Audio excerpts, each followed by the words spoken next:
দীর্ঘ 6 মাস পর আজ ভার্সিটিতে যাচ্ছি। রাস্তায় বেরিয়ে চারদিকে দেখে নিলাম আশেপাশে কেউ আছে কিনা। নাই। আল্লাহ, বাঁশ খাওয়া থেকে বাঁচলাম। এমনিতেই পকেট ফুটো, তার উপরে যদি বাঁশ খাই তাহলে তো সবার কাছে হাত পেতে চলতে হবে। সবাই ক্ষমা করবেন, আপনাদের আমার পরিচয়টাই তো দেওয়া হলো না। আমি হলাম মোহাম্মদ আনোয়ার হুসাইন। এবার সবে মাত্র ইন্টার পাস দিয়ে ভার্সিটি ধরলাম। বাবার 2 মাত্র ছেলে, একটি ছোট বোন আছে। পড়ালেখার জন্য এই শহরে একাই থাকি, বাসা ভাড়া করি। পরিচয় তো অনেক দিলাম, এবার গল্পে আসি। মাথা নিচু করে হেঁটে হেঁটে ভার্সিটিতে ঢুকলাম। কিছু দূরে আমার নাম ধরে ডাকার শব্দ পেলাম। হুসাইন, হুসাইন। কোন শালা ডাকে আমারে? তোর শালা না, দুলা ভাই। দিনে স্বপ্ন দেখ, রাতে ঘুম কম হলে। এই জায়গায় ঘন্টা পরিপূর্ণ কর। ক্যান্টিনের কাছে একটা আম গাছের নিচে বসলাম। তারপর তৌফিক বলল, এতদিন যে জন্য ভার্সিটিতে আসিস নাই তা মন থেকে ঝেড়ে ফেলে দে, তুই নিজের মতো থাক। সেটাই ভাবছি। কিছুক্ষণ পর একটি মেয়ে আমার সামনে আসলো। ওই হুসাইনের বাচ্চা, তুই এতদিন ভার্সিটিতে আসিস নাই কেন? আসসালামু আলাইকুম আন্টি, কেমন আছেন? ওয়ালাইকুম আসসালাম। ওই কে রে তোর আন্টি? সরি, আপু কেমন আছেন? আলহামদুলিল্লাহ ভালো। তুই কেমন আছিস? আলহামদুলিল্লাহ ভালো। ক্লাস নাই? ক্লাসে যা, ফাঁকিবাজ। কিছু বললাম না। পরে তৌফিক বলল, যাচ্ছি আপু, একটু পরে। চোখ নাক লাল করে রাগে বিড়বিড় করতে করতে মেয়েটা চলে গেল। ডাইনি, ডাইনামাইট একটা, মনে হয় ফেটে যাবে। ঠিক বলছিস দোস্ত, এত রাগ, তোর অবস্থা তো শেষ। যার পাল্লায় পড়েছিস। সেটাই, কিভাবে যে বাঁচবো এর হাত থেকে প্রচন্ড ভয় করে। দেখলেন তো, এতক্ষণ যে মেয়েটার সম্পর্কে কথা হচ্ছিল সে আর কেউ নয়, আমার ভয়। নাম জান্নাত। একই ভার্সিটি থেকে মাস্টার্স করছি। ফাইনাল ইয়ার, ধনী পরিবারের মেয়ে, বাবা মায়ের আদরের মেয়ে, ভাইয়ের আদরের বোন। চল, অনেকদিন ক্লাস করি না, ক্লাসে যাই। আচ্ছা চল। ভালোভাবে ক্লাস শেষ করলাম। ক্লাস থেকে বের হয়ে দোস্ত তুই একটু এখানে দাঁড়া, আমি 2 নাম্বার কাজ সেরে আসি। হঠাৎ হাতে টান অনুভব করলাম। ঘুরে দেখার আগেই ট্রেনে একটি রুমে নিয়ে কেউ আমার গলা টিপে ধরেছে। শ্বাস নিতে কষ্ট হচ্ছে, ছেড়ে দিন আমাকে। যা, ছেড়ে দিলাম। আপু আপনি? ওই কে তোর আপু? কেউ না, ছেড়ে দিন আমাকে। আগে বল, আর আপু বলবি? না না, আর বলবো না। মনে থাকে জানো, আরেকবার আপু বললে তোকে আমি খুন করব, তারপর জেলে যাব। জেলে যেতে হবে না। তুমি আমার নাম ধরে ডাকবে। এই কি করছেন, ছাড়ুন। উম, উম, কি করলেন এটা? ধুর, ভালো লাগে না। আমি আমার জিনিসে অধিকার খাটালাম, মানে কি বলছেন এসব? পাপ্পি দিয়ে সিল মারলাম। আপনি আর আমার সামনে আসবেন না। জান্নাত লজ্জা পেয়ে মাথা নিচু করে রইল। ছাড়িয়ে বাইরে বেরিয়ে আসলাম। মাথা ঘুরছে। যে জন্য এতদিন ভয়ে ভার্সিটিতে আসলাম না, সেই ভয় এখন পিছু পিছু তাড়া করছে। চল দোস্ত, আমার হয়ে গেছে। আচ্ছা চলো। বাসায় আসার পরে রান্না করলাম। তারপর খাওয়া দাওয়া করে বাড়িতে ফোনে কথা বলার পর বিছানায় শুয়ে আছি। আমার মাথায় শুধু 6 মাস আগের কথাই মনে পড়ছে, সাথে ভয় হচ্ছে। 6 মাস পূর্বের কথা। এইচএসসি পরীক্ষায় অনেক ভালো রেজাল্ট করে প্রথম ঢাকায় আসি একা ভর্তি পরীক্ষা দিতে। অবশ্যই ঢাকায় আমার অনেক আত্মীয় রয়েছে, কিন্তু কারো কাছেই যেতে মন চায় না। স্বাধীনতা বিনষ্ট হবে এই ভয়ে। রাতে একটি হোটেলে থাকতাম। সকালে ঘুম থেকে উঠে হলের দিকে যাচ্ছি ভর্তি পরীক্ষা দিতে। হঠাৎ 3-4 জন মেয়ে এসে আমার সামনে দাঁড়িয়ে কতক্ষণ আমাকে দেখলো, তারপর চারিদিক থেকে ঘিরে ফেললো। এখানে কি চান্দু, ভর্তি পরীক্ষা দিতে আসছো? এমনিতেই মেয়েদের থেকে 100 গজ দূরে থাকি, এখন তো সামনে। মাথা ঘুরছে চক্রার মারার মতো।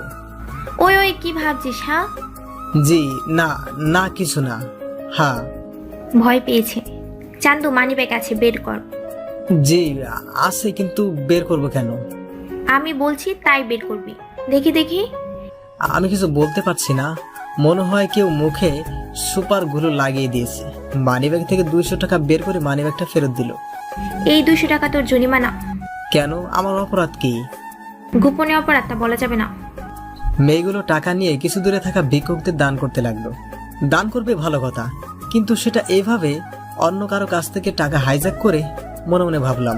ভয়ে ভয়ে ক্লাসরুমে গেলাম।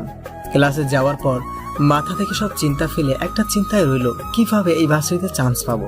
কিন্তু মনে ভয়টা এখনো আছে, পরীক্ষা শেষে কি করে আবার মেয়েগুলো। পরীক্ষা ভালোভাবেই দিলাম। বাহিরে বের হয়ে সেই মেয়েগুলোকে কোথাও দেখলাম না। বড় বাঁচা বাঁচলাম। হুসাইন, তুই এই জায়গায় পরীক্ষা দিস? না, ঘুরতে আসছি। এটা তো চিড়িয়াখানা, সব জীবজন্তু ঘোরাফেরা করছে, দেখো না। আরে অনেকদিন পর দেখা হলো, তোর হেয়ালি কথা এ জীবনে যাবে না? দেখতেই তো পাচ্ছ, এখানে সবাই পরীক্ষা দিতে আসছে, আবার জিজ্ঞাসা করতেছো কেন? তুই কি পুঁটি মাছের জ্ঞান নিয়ে ঘোরাফেরা করিস? মানে কি বলতে চাস? হ্যাঁ, শীতে খালে বাদ দিয়ে এক পাশে জাল পেতে অন্য পাশের পানিতে লাঠি দিয়ে বাড়ি দিলে পুঁটি মাছ উল্টা পথে দৌড় না দিয়ে লাফ দিয়ে শুকনো স্থানে ওঠে। তুই শালা সেই পুঁটি মাছ। তুই আমার যতই পচাও, আমি কিন্তু প্রতিদিন ফরমালিন খাই, আমি পচবো না। তুই আসলেই ফরমালিন। তোর ভাঙা রেডিও বন্ধ করে চল, বাইরে কিছু খেতে হবে, কিছু খাইনি সকালে। আচ্ছা চল যাই। কিছুদিন পর ভর্তি পরীক্ষার রেজাল্ট দিল। আমি ও তৌফিক দুজনে চান্স পেয়েছি। তৌফিক থাকবে ওর মামার বাসায়, আর আমি বাসা ভাড়া করে। বাসা ভাড়া পেতে অনেক কষ্ট করতে হয়েছে, ব্যাচেলর তো তাই। বাসার সবকিছু ম্যানেজ করে পরের দিন ভার্সিটি যাওয়ার জন্য বের হলাম, কিন্তু গেটের কাছে যাওয়ার পর আবার সেই মেয়েগুলো আমার পথ আটকে দাঁড়ালো। আবার সেই মেয়েটা যে মানিব্যাগ নিয়েছিল। ওই মানিব্যাগ বের কর দ্রুত। কেন? আবার কি অপরাধ করলাম আমি? বের করতে বলেছি, বের কর। আমি ভয়ে ভয়ে মানিব্যাগ বের করলাম। মানিব্যাগটা চিলের মতো সো মেরে মানিব্যাগটা কেড়ে নিল। পরে 100 টাকার 5টা নোট বের করে বলল, আজ তোর অপরাধের পরিমাণ বেশি, তাই আজ 500 নিলাম।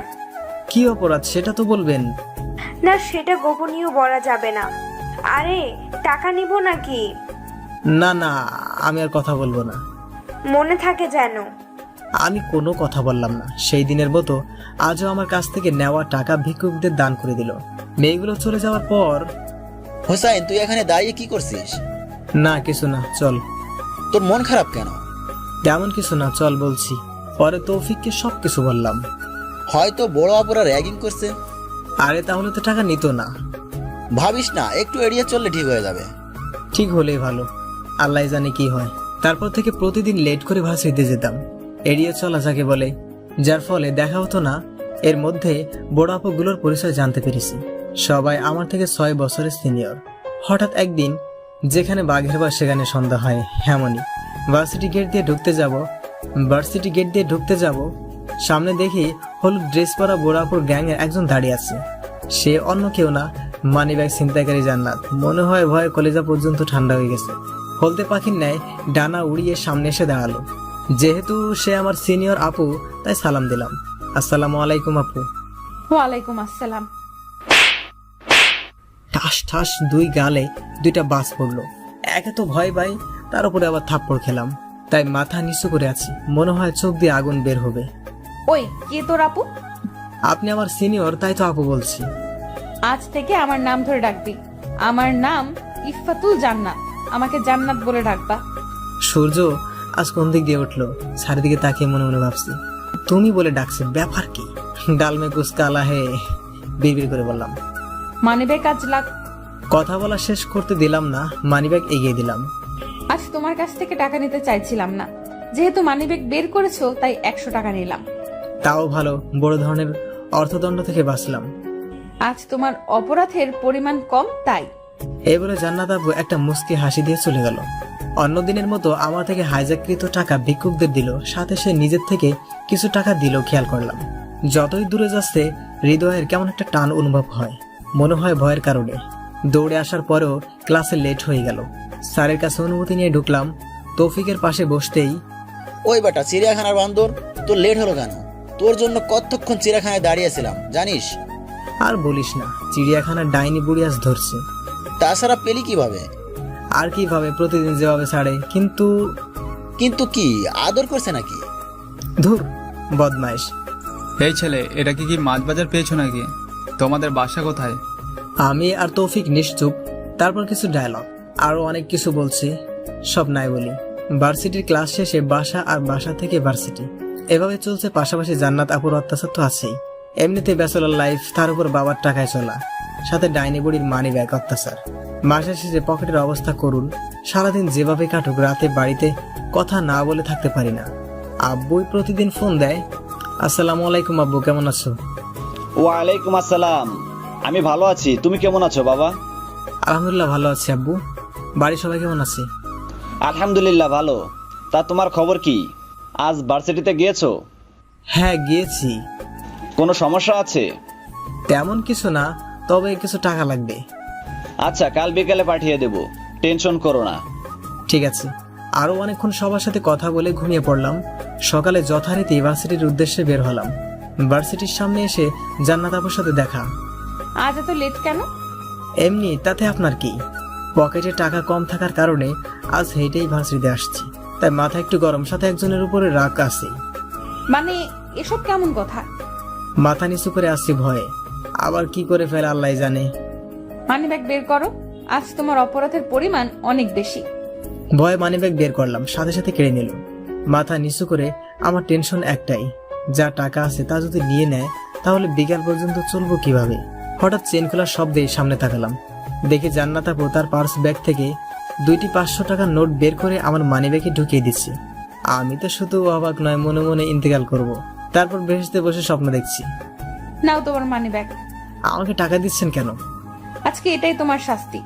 আমাকে আর কিছু বলতে না দিয়ে চলে গেল। ক্লাস শেষ করে বাহিরে বের হলাম। আজ তৌফিক আসে নাই, তাই একা একা লাগছে। কিছুদূর হাঁটার পরে কারোর সাথে ধাক্কা খেলাম। হঠাৎ যার সাথে ধাক্কা খেয়েছি সে আমার শার্টের কলার ধরলো, তারপর বলল, এই তোর নাম কি রে? আমার নাম আনোয়ার হোসেন। কোন ইয়ারে পড়ো? অনার্স ফার্স্ট ইয়ারে। ভার্সিটিতে আসো কি মেয়েদের পিছনে ঘুরতে? মনে হয় ভাজা মাছটা উল্টাতে পারে না। এই ছেলে, এসব কি শুনছি? কি শুনছেন? আমার অপরাধ কি? তুই নাকি আমার বোনের পিছনে ঘুরঘুর করিস? না, আমি তো কোনো মেয়ের সাথে কথা বলি না। আর আপনার বোনকে? তাকে তো আমি চিনিই না। আমার বোনের নাম জান্নাত, মাস্টার্স পড়ে এই ভার্সিটিতে। আজ কিছু বললাম না, কিন্তু খবরদার যদি আমার কানে কিছু আসে বা আমি যদি কিছু দেখি তাহলে একবারে খুন করে ফেলবো। জান্নাত নামটা শুনে আমার শরীর কাঁপাকাঁপি শুরু হয়ে গেছে। যাকে ভয় পেয়ে দূরে দূরে থাকার চেষ্টা করি, কিন্তু সে তো। আর যদি মনে করিস আমি খুন করতে পারি না, তাহলে এই শহরে আমার নাম নিস, জানতে পারবি আমি কি জিনিস। আমার নাম মেহেদি চৌধুরী। আমি ভয়ে আর কিছু বললাম না। জান্নাত আপুর ভাই এবং তার বন্ধু আরো কিছু উত্তম মাধ্যম থ্রেড দিয়ে চলে গেল। এখন নিজের প্রতি নিজের রাগ হচ্ছে। কেন পারি না জান্নাত আপুর উপর রাগ করতে? এখন তো মেয়েদের পিছনে ঘোরার অপবাদ, তার উপরে খুনের হুমকি। জীবন গোমরা মনে হয় কানের নিচে দিয়ে অবস্থান করছে। একটু বেশি নড়াচড়া করলে খসে পড়বে এমন অবস্থা। ভার্সিটি থেকে বাসায় আসলাম, কিছুই ভালো লাগছে না। ওয়াশরুমে ঢুকে ঝর্ণা ছেড়ে ঘন্টা খানেক সময় গোসল করলাম। টেনশনের কারণে দুপুরে না খেয়ে ঘুমিয়ে পড়লাম। বিকেলে, হ্যালো, আসসালামু আলাইকুম। হ্যালো, ওয়ালাইকুম আসসালাম। আবু কেমন আছেন? আমরা সবাই ভালো আছি। বিকাশে টাকা পাঠিয়েছি, পেয়েছো? আব্বু, এখনো তো মেসেজ আসে নাই। আপনি কল কেটে দেন। কল কেটে দেওয়ার পর ব্যালেন্স চেক করে দেখলাম টাকা জমা হয়েছে। আব্বুকে কল দিয়ে জানালাম টাকা আসছে। বিকেলে বাইরে ঘুরতে বের হলাম। তৌফিক আছে সাথে। তৌফিককে সকালের ঘটনা সব খুলে বললাম। সব তো শুনলাম, বড় লোকের বিরাট কারবার। ওরা যদি কাউকে মেরে ফেলে তাতে ওদের কিছু যায় আসে না, টাকা দিয়ে সবার মুখ বন্ধ করে রাখে। তুই এখন থেকে জান্নাত আপুর থেকে দূরে থাক। ওই শালা, আমি কি জান্নাত ডাইনি বুড়ির সাথে কথা বলি নাকি? তারপরে মানে ওই ডাইনিটাই তো আমার পথ আটকায়। সবই বুঝছি, এবার চল বাসায় যাব, একটু পরেই অন্ধকার হয়ে যাবে। আচ্ছা চল। আর শোন, টেনশন করবি না। ঠিক আছে, টেনশন করব না। বাসায় এসে কিছুক্ষণ বই পড়ার পরে শুরু করলাম মোবাইল অত্যাচার। কখন ঘুমিয়েছি বুঝতে পারি নাই। সকালে ভার্সিটির উদ্দেশ্যে বের হলাম। আজ লুকিয়ে লুকিয়ে ভিতরে ঢুকলাম। ক্লাস শেষ করে লুকিয়ে লুকিয়ে বের হলাম, কিন্তু হুসাইন, দাঁড়াও দাঁড়াও। দ্রুত ভার্সিটি থেকে বের হয়েছি। তারপরও সামনে এসে, হুসাইন, তোমার সাথে আমার কিছু কথা আছে। আপনার কথা থাকলেও আমার নেই। তারপরেও দাঁড়াও। আচ্ছা বলুন। গতকাল আমার বড় ভাই তোমাকে কিছু বলেছে। তা দিয়ে আপনি কি করবেন? বলো কি বলেছে। ফোন বের করলাম। ফোনের স্ক্রিনের আব্বুর নাম্বার, মানে ভিতরে অনেক প্রশ্ন। আব্বু তো এই সময় ফোন করে না। ভাবনা দূরে রেখে কল রিসিভ করলাম। আসসালামু আলাইকুম। হ্যালো, ওয়ালাইকুম আসসালাম। পাশে কান্নার শব্দ। আমার ছোট বোন মরিয়ম কাঁদছে অনেক বড় গলায়। আব্বু হঠাৎ এই সময় কল করলেন। আবার পাশে মরিয়ম কান্নার শব্দ পাচ্ছি। সবাই ভালো আছে? অনেকক্ষণ হলো আব্বু কোনো কথা বলছে না। সালাম নেওয়ার সময় আব্বুর কণ্ঠ কেমন ভারী ভারী লাগলো। মনে অনেক প্রশ্ন, কি হলো হঠাৎ? হ্যাঁ বলছি, তুমি আজ এখনই বাড়ি চলে আসবে। কেন আব্বু, হঠাৎ বাড়িতে যেতে হবে? বাড়ি আসলেই জানতে পারবে, আর কোনো প্রশ্ন করবে না। আব্বু কলটা কেটে দিল। মনটা খারাপ হয়ে গেল। হঠাৎ বাড়ির কেন কোনো সমস্যা হয়েছে নিশ্চয়ই। তাই তোমার মন খারাপ কেন? হঠাৎ কি হলো? কথা বলছো না কেন? কিছু না, সরুন, আমি বাসায় যাব। একটু কথা শুনলে কি হয়? নিন মানি ব্যাগ। আপনার তো দান করার জন্য আমার মানে বেকার টাকা লাগবে। না লাগবে না। আমার বাড়ি যেতে হবে, প্রচন্ড টেনশন হচ্ছে। আর কোনো কথা না বাড়িয়ে বাসার উদ্দেশ্যে হাঁটা ধরলাম, কিন্তু হাঁটতে পারছি না। হাতে কেমন টান অনুভব করলাম। পিছনে তাকিয়ে দেখি জান্নাত আপু আমার হাত ধরে আছে। এমনিতে টেনশন, তার ভিতরে আবার হাত ধরে আছে। ছাড়ুন আমার হাত। ঝাড়া মেরে হাত ছাড়িয়ে। কি পেয়েছেন? আমার হাত কেন ধরছেন? জান্নাত আপু চুপচাপ, কোনো কথা বলছে না। চারিদিকের মানুষের দৃষ্টি এখন আমাদের প্রতি। খানিক বাদে চোখ পড়লো জান্নাত আপুর দিকে। চোখ দিয়ে অঝোর ধারায় মুক্তার মতো জলের কণা খসে পড়ছে। একটু খারাপ লাগলেও আমার যেহেতু বাড়ি যেতেই হবে, তাই সেদিকে ভ্রুক্ষেপ না দিয়ে বাসায় চলে আসলাম। টেনশন নিয়ে বাড়ির উদ্দেশ্যে বের হলাম। এখন সকাল 11:30 বাজে। লঞ্চ সন্ধ্যার আগে পাবো না, তার চেয়ে বাসে গেলে কম সময়ে বাসায় পৌঁছানো যাবে। যেই ভাবা সেই করা। বাস স্ট্যান্ড থেকে টিকিট কেটে পড়লাম গন্তব্য মেহেরপুর।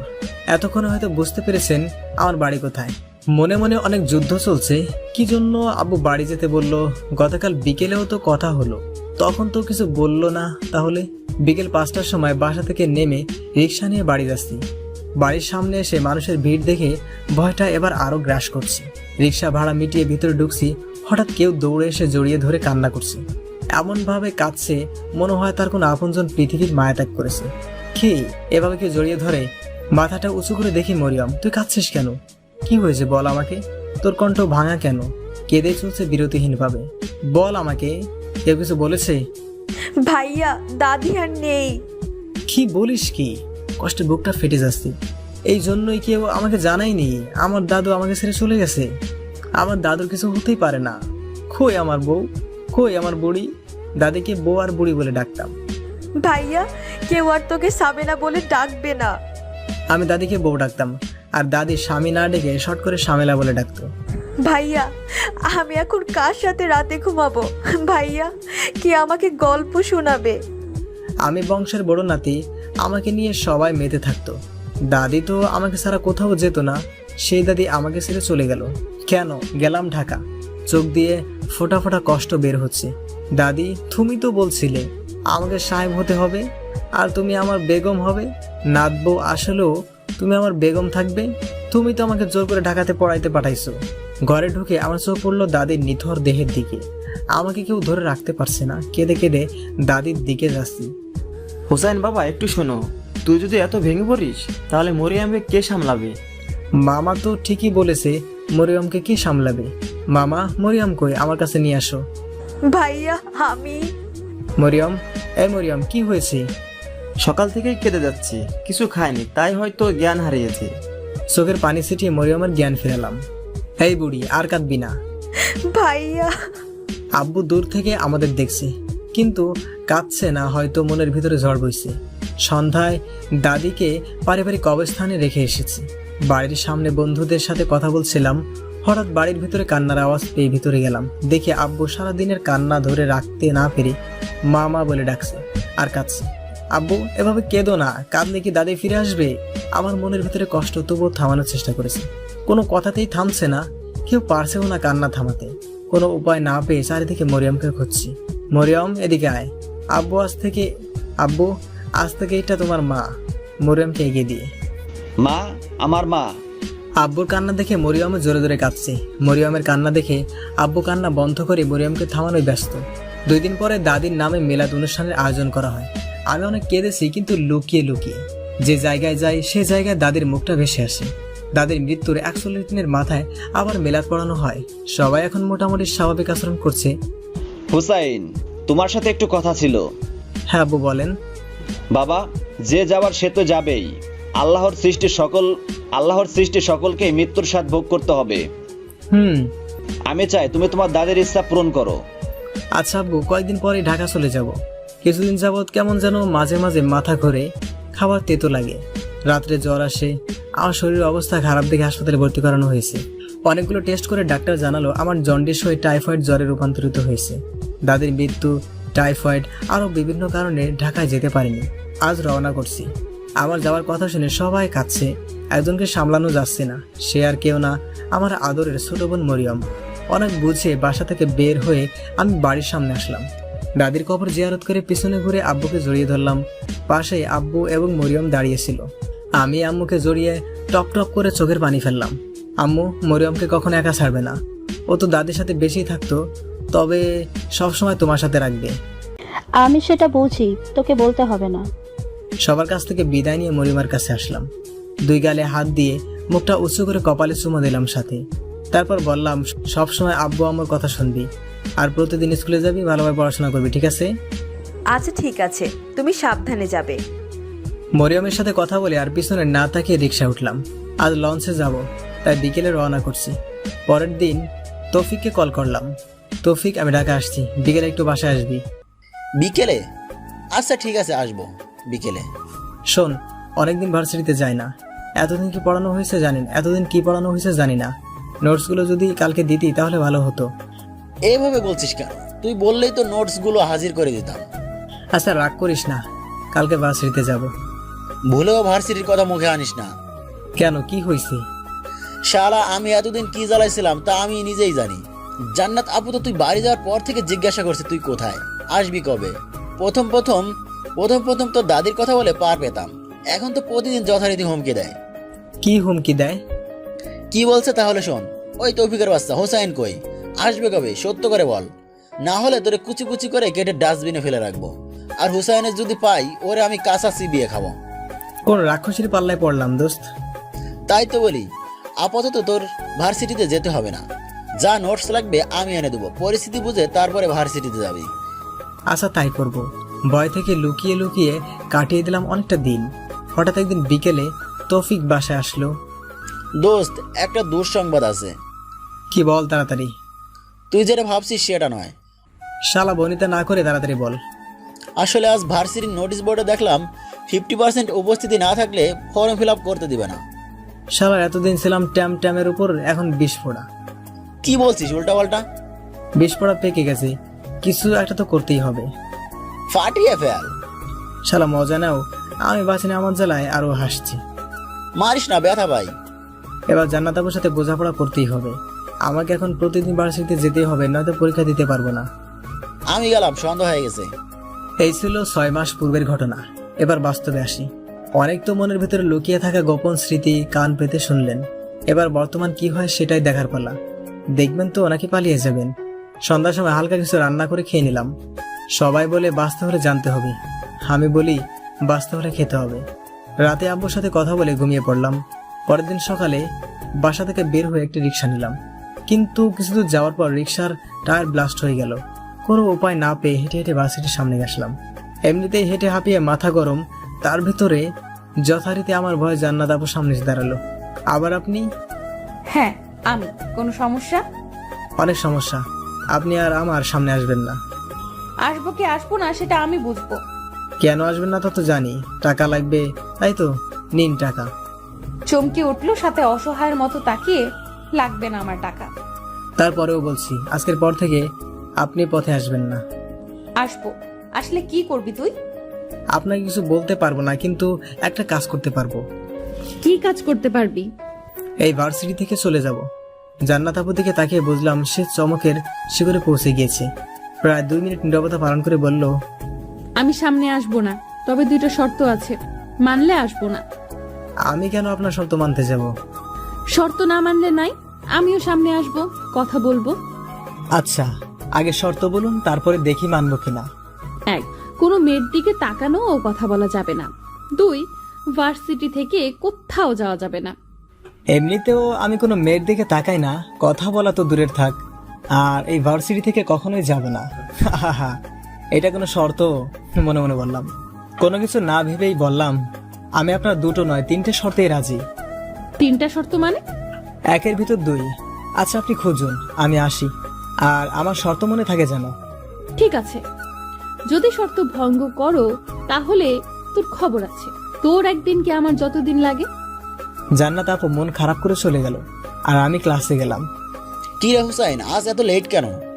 বলিস না দোস্ত, আজ ডিনামাইট বোমাটা মারি দিয়ে আসছি। আজও পথ আটকিয়েছিল? আজ সবকিছু মিটমাট করে ফেলেছি, আর আসবে না। দেখ তাই যেন হয়। এরপরে তৌফিকের সাথে শর্তের কথা বললাম। নিজের শর্তে নিজেই ধরা খেয়েছে। ক্লাস শেষে ভার্সিটির গেট দিয়ে বের হওয়ার সময়, আরে দোস্ত, জান্নাত আপু এত ভদ্র হলো কিভাবে? নিজের শর্তে নিজেই ভালো এবং ভদ্র হয়ে গেছে। দেখ দেখ, কটকটির মা রাগে কটমট করছে। আমি আর চোখে দেখলাম একবার আমার দিকে আর অন্যদিকে তাকায়। আমাকে না দেখার ভান করে মনে হচ্ছে অবুঝ খোকা, থুকু খুকি কিছুই বোঝে না। দোস্ত, এই জায়গায় বেশিক্ষণ থাকা নিরাপদ নয়, যে কোনো সময় পারমাণবিক বোমাটা ফাটতে পারে। আমার বিকাশ থেকে টাকা বের করব, একটু অপেক্ষা কর। আচ্ছা তাড়াতাড়ি কর। কিছুক্ষণ পর মারামারি শুরু। জান্নাত আপু মারছি। আহ, ও মা গো! কি মেয়ে রে বাবা, মেরেই ফেলবে নাকি? একটু দয়া মায়াও নেই? আসলে ওই ছেলেটি হচ্ছে জান্নাত আপুর ফ্রেন্ড। এতক্ষণ আমি মারের ঘুরে ছিলাম। দোস্ত, তোর টাকা পয়সা পরে তুলিস, আগে ভাগ। চোরের মতো পালিয়ে আসলাম। হ্যালো দোস্ত, একা ভার্সিটিতে যাব না, আমাকে নিয়ে যাবি? আচ্ছা নিয়ে যাব, এখন বাসার বাইরে বের হ। বাসা থেকে বের হয়ে ভয়ে ভয়ে ভার্সিটিতে আসলাম। আগের দিনের চেয়ে জান্নাত আপু আরো বেশি ভদ্র, কারোর সাথে কোনো কথা বলছে না। আর চোখে না তাকিয়ে চল ক্লাসে যাই, সময় হয়ে গেছে। ক্লাস শেষে দোস্ত, গতকাল জান্নাত আপু একটা ছেলেকে মারছিল, মনে আছে? হ্যাঁ আছে, কি হয়েছে তাতে? ওই ছেলেটা জান্নাত আপুর সাথে পড়ে। গতকাল জান্নাত আপুকে প্রপোজ করেছিল, তাই ওই ছেলেটাকে নাকি মারছে। কি বলিস? এভাবেই চলছিল প্রতিদিন। লুকিয়ে লুকিয়ে দেখতাম জান্নাত আপু আমাকে দেখছে, সামনে আসতো না, এমনকি কথাও বলতো না। দোস্ত, ক্যান্টিনে যাই। চল যাই, আমার খুব ক্ষুধা পেয়েছে। ক্যান্টিনে বসলাম। একটু দূরে জান্নাত আপু একা একা বসে আমার দিকে দেখছে আর চোখ মুছছে। চোখ রক্ত বর্ণ ধারণ করেছে। আমার খুব খারাপ লাগছে। হঠাৎ কি হলো সেদিন শর্তের পর থেকে? মনে মনে ভাবছি, দোস্ত, স্যার আমাকে ডাকছে। আচ্ছা যা। আমি দেখি জান্নাত আপু কাঁদে কেন। দেখি গিয়ে তৌফিক চলে যাওয়ার পরে আমি জান্নাত আপুর কাছে আসার সাথে সাথেই না ঠোঁটে মুছতে মুছতে বললাম, কি হলো? আপনি আমার সিনিয়র আপু হয়ে এটা কি করলেন? সি, এটা আপনি কিভাবে পারলেন? আমি আবার কি করলাম? আহা, এখন কিছুই বোঝে না, দুধের ধোয়া তুলসীর পাতা। আমার ঠোঁটে চুমু দিলেন কেন? দিয়েছি বেশ কিছু, আরো দিব। মাথা ছাড়াতে পারছি না, এত শক্ত করে মাথা চেপে ধরেছে, মনে হচ্ছে শ্বাস বন্ধ হয়ে মারা যাব। আহ, আরো লাগবে বাবু? ছাড়া পেয়ে জোরে শ্বাস নিচ্ছি। আপনি আপনার দেয়া শর্ত ভঙ্গ করলেন। আমি কোনো শর্ত ভঙ্গ করিনি। তাহলে এগুলো কি ছিল? আমি তো তোমার কাছে আসিনি, এসেছো তুমি। সেটা না হয় ভুল হয়েছে, তাই বলে আপনি সিনিয়র আপু হয়ে আমাকে জড়িয়ে ধরে ঠোঁটে চুমু খাবেন? খেয়েছি, বেশ করেছি, আরো খাবো। সি সি আপু। আমি শর্তের দিন মনে মনে একটা সিদ্ধান্ত নিয়েছিলাম, যেদিন তুমি আমার জন্য কষ্ট পাবে, আমার কাছে আসবে, সেদিন আমি তোমায় আপন করে নেব। আমি তো আপনার কাছে আসিনি। তাহলে এতক্ষণ আমার কাছে এসে কেন বললে আমি কাঁদছি কেন? আমার কান্না থামাতে বললে কেন? ওটা তো আপনি একা একা বসে কাঁদছিলেন, তাই দেখে খারাপ লাগছে, তাই আপনার কান্না থামাতে বললাম। I love you, I really love you. একে তো শর্ত ভঙ্গ করছেন, তার উপরে এসব বলছেন আমি থাকবো না আর এই ভার্সিটিতে। না না, আমি আর বলবো না। আপনার কোনো কথাই আমি বিশ্বাস করি না। ঠিক আছে, আমার কোনো কথা বিশ্বাস করতে হবে না। এটা তো বিশ্বাস করো, আমি এই ভার্সিটিতে আর 1 মাস আছি। জানি। আর 1 মাস পর চলে যাব, ঠিক আছে? কোনো কথা না বলেই আমার জায়গায় এসে বসলাম। তৌফিক ফাঁকিবাজটা এখনো আসে না কেন? কাজের কথা বলে প্রিন্সিপালের রুমে গেল। আর কতক্ষণ বসে থাকবো ক্যান্টিনে? ওই কালা বান্দর শালা এতক্ষণ আসার সময় হলো। কি করব, প্রিন্সিপাল ব্যস্ত ছিল তাই লেট হয়েছে। জান্নাত আপু চলে গেছে। ওই নামটা আমার সামনে আর নিবি না। কেন, আবার কি করলো? কি করেনি সেটা বল। আর তো 1 মাস, তারপর গায়ে হাওয়া লাগিয়ে ঘুরিস। চল এখন।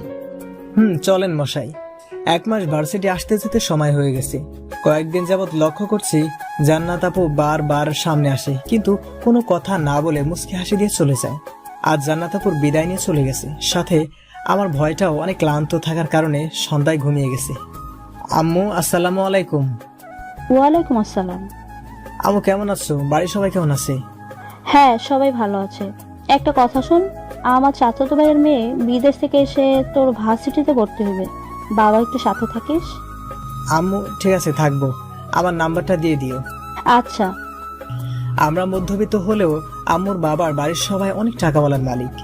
রাতে একটি আননোন নাম্বার থেকে কল আসে। জানতে পারি আম্মুর কাছ থেকে নাম্বার পেয়েছি। পরের দিন ভার্সিটিতে আসতে বলে কল কেটে দিলাম।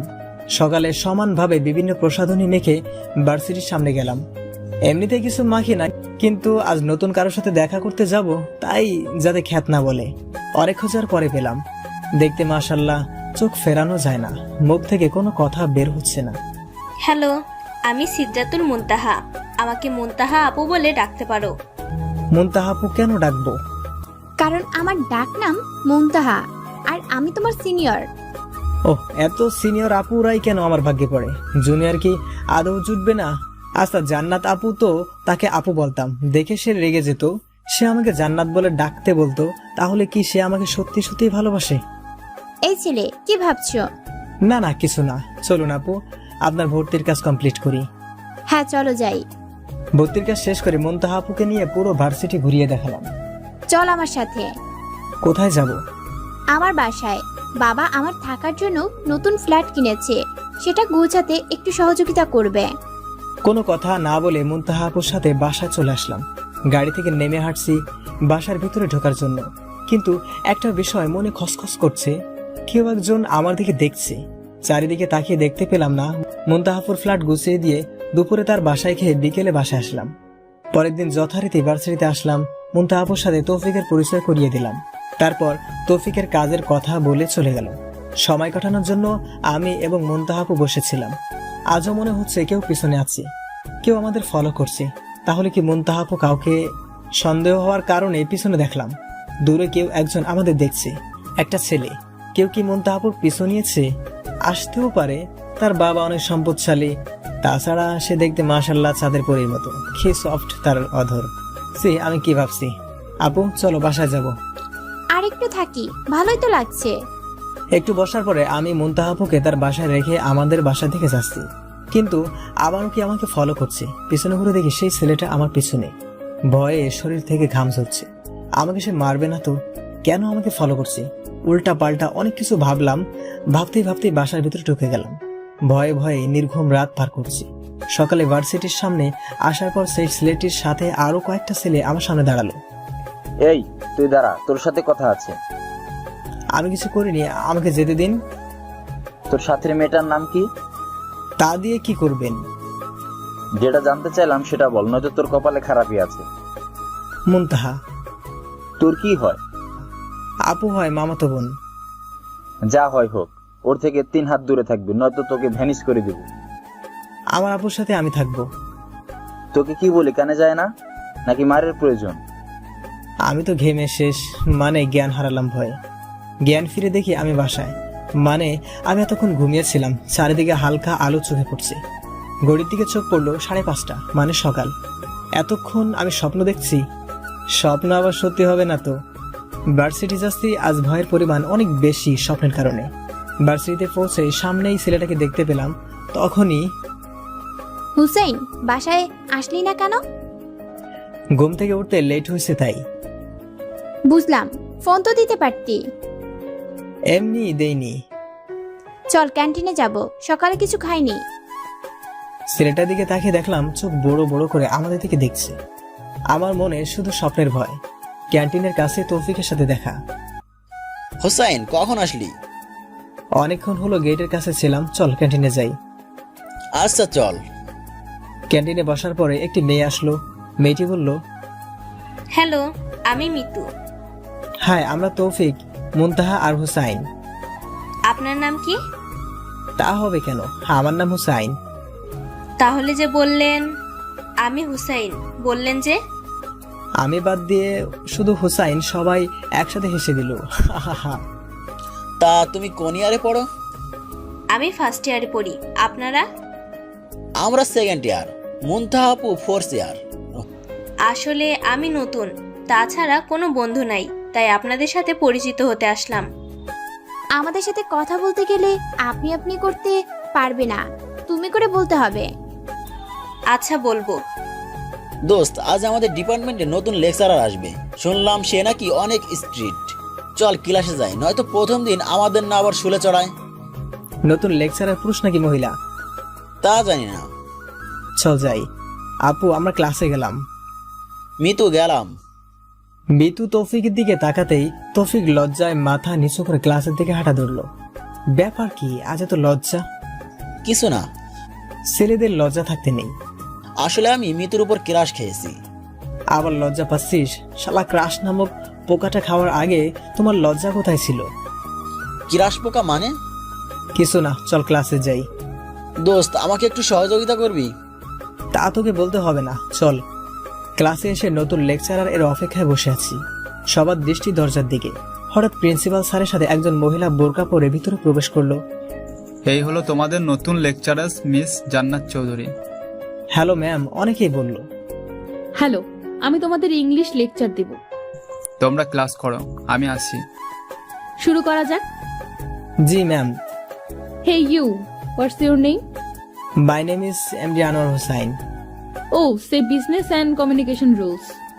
ম্যাম, হঠাৎ প্রশ্ন করবে বুঝতে পারিনি, তাই একটু অপ্রস্তুত হয়ে পড়লাম। পারবে না? ভার্সিটি আসো কি মেয়েদের দেখতে নাকি ঘুরতে আসো?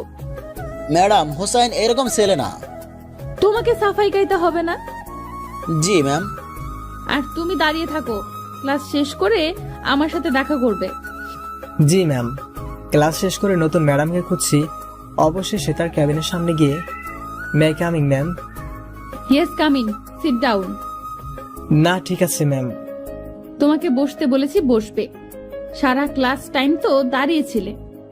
আচ্ছা ম্যাম, বসছি। তুমি কোথাও ইংলিশ প্রাইভেট পড়ো? জি না ম্যাম। কাল থেকে আমার কাছে ইংলিশ পড়বে। ম্যাম, আমি হ্যাঁ বা না বলতে বলিনি, আমি পড়তে বলেছি মানে পড়বে। হঠাৎ ম্যাম দাঁড়িয়ে গেলেন, আমার চেয়ারের কাছে এসে দাঁড়ালেন। সকালে ক্যান্টিনে মেয়েদের দেখলাম তোমার সাথে কথা বলছে, ওরা কারা? সেটা আপনাকে কেন বলবো? আপনি আমার টিচার, কিন্তু সেটা শুধু ভার্সিটিতে, বাইরে নয়। বলতে বলেছি মানে বলবে।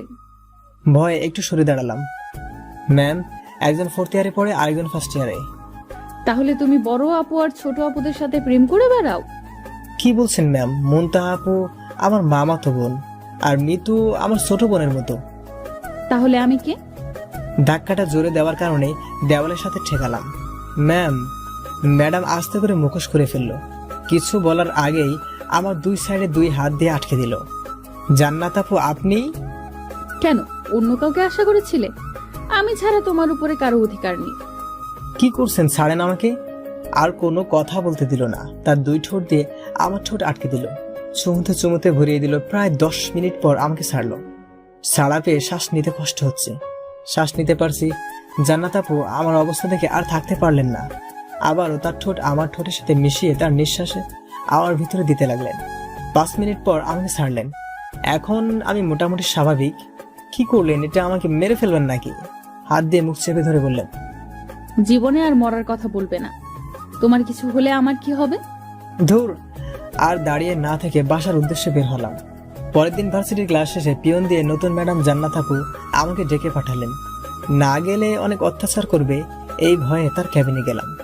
আসবো ম্যাডাম? আসো, তোমার বই বের করো। আপনার কাছে পড়বো না। বসো এখানে। তুমি পড়বে না, তোমার ঘাড় পড়বে। অনিচ্ছা সত্ত্বেও বই খুলে পড়ছি। কিছুক্ষণ পর জান্নাত আপু এটা ওটা বুঝিয়ে দিচ্ছে। পড়া শেষে উঠে আসবো, তখন দাঁড়াও। ভয় দাঁড়ালাম। জান্নাত আপুর কাছে এসে আমার গালে হাত দিয়ে বলছে, ভালো করে পড়ো। মনে হয় জান্নাত আপু ভালো হয়ে গেছে। আর শর্তের কথা যেন মনে থাকে। কিছু না বলে বের হয়ে গেলাম। পরের দিন ভার্সিটি গিয়ে ক্লাস করে বাইরে মুনতাহা আপুকে দাঁড়িয়ে থাকতে দেখলাম। মুনতাহা আপু বায়না করলো সে আমাকে না নিয়ে মার্কেটে যাবে না। না করতে পারলাম না। মার্কেটিং করে মুনতাহা আপুকে বাসায় দিয়ে আসতে গেলাম। রাস্তার সাইডে দেখলাম জান্নাত আপু গাড়িতে হেলান দিয়ে আমার দিকে তাকিয়ে আছে। চোখে প্রচন্ড রাগ দেখা যাচ্ছে। কোনো কথা না বলে মুনতাহা আপুর বাসায় গিয়ে কিছুক্ষণ থাকার পরে বাসায় ফিরলাম। রাতে বাড়িতে ফোনে কথা বলে ঘুমিয়ে পড়লাম। প্রতিদিনের মতো আজও ভার্সিটিতে যাচ্ছি, কিন্তু আজ ভয়টা অন্য দিনের চেয়ে একটু বেশি। একে তো শর্ত মানিনি, তারপরে গতকাল পড়তে যাইনি। ক্লাসে যাওয়ার কিছুক্ষণ পর ম্যাডাম মানে জান্নাত আপু আসলো। ভালোভাবে ক্লাস করছে, কিন্তু আমার সাথে কোনো কথা বলছে না। ক্লাস শেষে জান্নাত আপুর কাছে তার ক্যাবিনে পড়তে গেলাম। আমি পড়ছি, সে মাঝে মাঝে বলে দিচ্ছে, আমি কিন্তু তার কেয়ারিং অনেক মিস করছি। পড়া শেষে ভার্সিটির গেটে আসার পরেই রিক্সা নিয়ে বাসায় যাচ্ছি। হঠাৎ সেই ছেলেটা রিক্সা দাঁড় করালো। কোনো রিক্সা পাচ্ছি না, লিফট দেওয়া যায়? কেন নয়, উঠুন। কোনো কিছু না ভেবেই বললাম। কিছু দূর যাওয়ার পরে কেমন মাথা ঘুরছে, চোখে ঝাপসা দিচ্ছে। পড়ে যেতে গেলে ছেলেটা আমাকে ধরে ফেললো। চোখ বন্ধ হয়ে গেল। চোখ খুলে নিজেকে একটি বন্ধ কবরে রুমে আবিষ্কার করলাম। চারদিকে চোখ বুলিয়ে নিলাম, বুঝলাম আমাকে কেউ কিডন্যাপ করেছে। সেই ছেলেটি করেনি তো? ভয়ে গলা শুকিয়ে বাস থুকু কাঠ হয়ে যাচ্ছে। স্বপ্ন দেখছে না তো? নিজেকে একটু চিমটি কেটে দেখি, না, স্বপ্ন নয়, বাস্তব। খসখস শব্দের কারণে দরজার দিকে চোখ গেল। একটি লোক ভিতরে ঢুকেছে, কেমন একটু চেনা চেনা লাগছে। এগুলো খেয়ে নাও। আপনি কে? আমাকে এখানে আটকে রাখছেন কেন? সবকিছু জানতে পারবে, আগে খেয়ে নাও। আমি খাবো না, আমাকে যেতে দিন। না খেলে তোমার শরীর অসুস্থ হবে, আমার কি? কাজ শেষ না হলে যেতে পারবে না। আপনাদের টাকা চাই তাই তো? আমার আব্বুর নাম্বার নিয়ে ফোন করুন, যত টাকা লাগবে চেয়ে নিন, কিন্তু আমাকে যেতে দিন। আমার ম্যাডামের যত টাকা আছে তা দিয়ে তোমাদের 1000 বার কেনা যায়। কে হতে পারে? আমার সাথে তো কারো শত্রুতা নেই। মনে মনে ভাবলাম, কে আপনার ম্যাডাম? আমাকে দিয়ে তার কি কাজ? দরজার দিকে চোখ পড়তেই আমি থ হয়ে দাঁড়িয়ে গেলাম। শাকিল ভাই, আপনি বাইরে যান। জান্নাত আপু, আপনি আমাকে কিডন্যাপ করেছেন? ওই যে, একদম আপু বলবে না। আপু বললেই খুন করে ফেলবো, আমাকে জান্নাত বলে ডাকবে। আপনি আমাকে কিডন্যাপ করেছেন কেন? আমি তো আপনার কোনো ক্ষতি করিনি। অনেক বড় ক্ষতি করেছো, তা তুমি বুঝবে না। নাও, এগুলো খেয়ে নাও। খাবো না, আমাকে যেতে দিন, বাসায় যাব। হা করো। খাবো না বলছি, খাবো না। শাকিল ভাই, সবাইকে নিয়ে ভেতরে আসুন। লম্বা লম্বা 4টা খাম্বা থুকু লোক, বডিগার্ড টাইপ পোশাক পরিহিত, সাথে শাকিল নামের লোকটি, আরো 5 জন, 3 জন মেয়ে, 2 জন ছেলে, জান্নাত আপু ফ্রেন্ডস। পিছনে একজন হুজুর টাইপ লোক এসে ভিতর আসলো। আমাকে হালাল করতে আসেনি তো? মনে মনে ভাবলাম। 2টা বডিগার্ড আমার 2 পাশে বসলো। হুজুর, শুরু করুন। সকল লেখার কাজ শেষ, এখন শুধু কবুল বললেই বিয়ের কাজ সম্পূর্ণ হবে। কার বিয়ে হবে? তোমার আর আমার বিয়ে হবে এখন। বিয়ে করব না, তাছাড়া আপনার মতো বুড়ি থুকু আপুকে তো করবই না। তুমি বিয়ে করবে না, তোমার বাপ ফুকু খার বিয়ে করবে। সি, আপনি এত খারাপ। শেষে আমার আব্বুকে। সি, খারাপের দেখেছো কি? এখন বিয়ে না করলে দেখাবো। করব না আমি আপনাকে বিয়ে। হুজুর, আপনি শুরু করুন। বিসমিল্লাহির রহমানির রাহিম। বলুন বাবা কবুল, বলুন বাবা কবুল। কবুল বল। বলবো না কবুল। কবুল বলো, নয়তো আমি তোমাকে খুন করে ফেলবো। করুন খুন, আমাকে খুন করলে আপনাকে জেলে যেতে হবে। কবুল বলো, নয়তো আমি তোমাকে খুন করে জেলে যেতে রাজি আছি। ছুরি ধারালো হওয়ার কারণে ছুরির মাথা লেগে বুক হালকা কেটে গেছে। এখনো কবুল বল, নয়তো। কি করবেন? খুন করুন, খুন। রক্ত বের হয়েছে, আর একটু জোরে আঘাত করুন, তাহলে খুন হয়ে যাবে। না, তোকে খুন করব না, নিজেকে শেষ করে দেব। ছুরি দিয়ে হাতে একটা টান দিল, রক্তে হাত একাকার, গল গল করে রক্ত বের হচ্ছে। কোনো উপায় না পেয়ে জান্নাত আপুর হাত চেপে ধরলাম যাতে রক্ত বের না হয়, কিন্তু রক্ত বন্ধ হওয়ার নাম নিচ্ছে না। ছাড়ো আমাকে, আজ নিজেকে শেষ করে দেব। সবাই থামানোর চেষ্টা করছে, কেউ কাছে আসবে না। ভয়ে কেউ কাছে যাচ্ছে না। বলবে কবুল নাকি আবার কাটবো? আমি নিশ্চুপ হয়ে জান্নাত আপুর দিকে তাকিয়ে, জান্নাত আপু কেন পাগলামি করছেন? আমি তোমার জন্য পাগল, তাই পাগলামি করছি। কবুল বলবে। আবার হাতে ছুরি চালিয়ে দিল, রক্তে ফ্লোর লাল হয়ে যাচ্ছে। আমার জন্য কেউ নিজেকে শেষ করে দিচ্ছে। জান্নাত আপুর কিছু হয়ে গেলে নিজেকে কখনো ক্ষমা করতে পারবো না, মনে মনে ভাবলাম। কবুল বলবে, শেষবারের মতো বলছি, বলবে কবুল? বলছি কবুল বলছি। তাড়াতাড়ি বলো, নয়তো চালিয়ে দিলাম। বলুন বাবা কবুল। তাড়াতাড়ি কবুল বলো। বলছি আবুল থুকু কবুল। আরো 2 বার কবুল বলুন। বলছি কবুল। এবার আপনি কবুল বলুন মা। কবুল কবুল কবুল কবুল। হাত থেকে ছুরি ফেলে দিয়ে দৌড়ে এসে আমাকে জড়িয়ে ধরলো, রক্তে আমাকে মাখামাখি করে দিয়েছে। বুকে হালকা ভেজা দেখে শার্টের উপরে 2টা বোতাম খুলে ফেললো, দেখলো রক্ত জমে আছে। শক্ত করে জড়িয়ে ধরে, অনেক ব্যথা পেয়েছো তাই না? নিজের হাতে কাটার পরিমাণ বেশি, সেই দিকে খেয়াল নেই। শাকিল ভাই, ফার্স্ট এড বক্সটা নিয়ে আসুন। জি ম্যাম। দেখি, এখানে বসো। বুকে কাটা অংশে ড্রেসিং শুরু করলো। আপনার বেশি কেটেছে, আগে আপনারটা রক্ত বন্ধ করুন। না, আগে তোমারটা। আমার বুকের কাটা অংশে ড্রেসিং করে ব্যান্ডেজ করে দিল। এখন জান্নাত আপু তার ডান হাত দিয়ে বাম হাত ড্রেসিং করছে।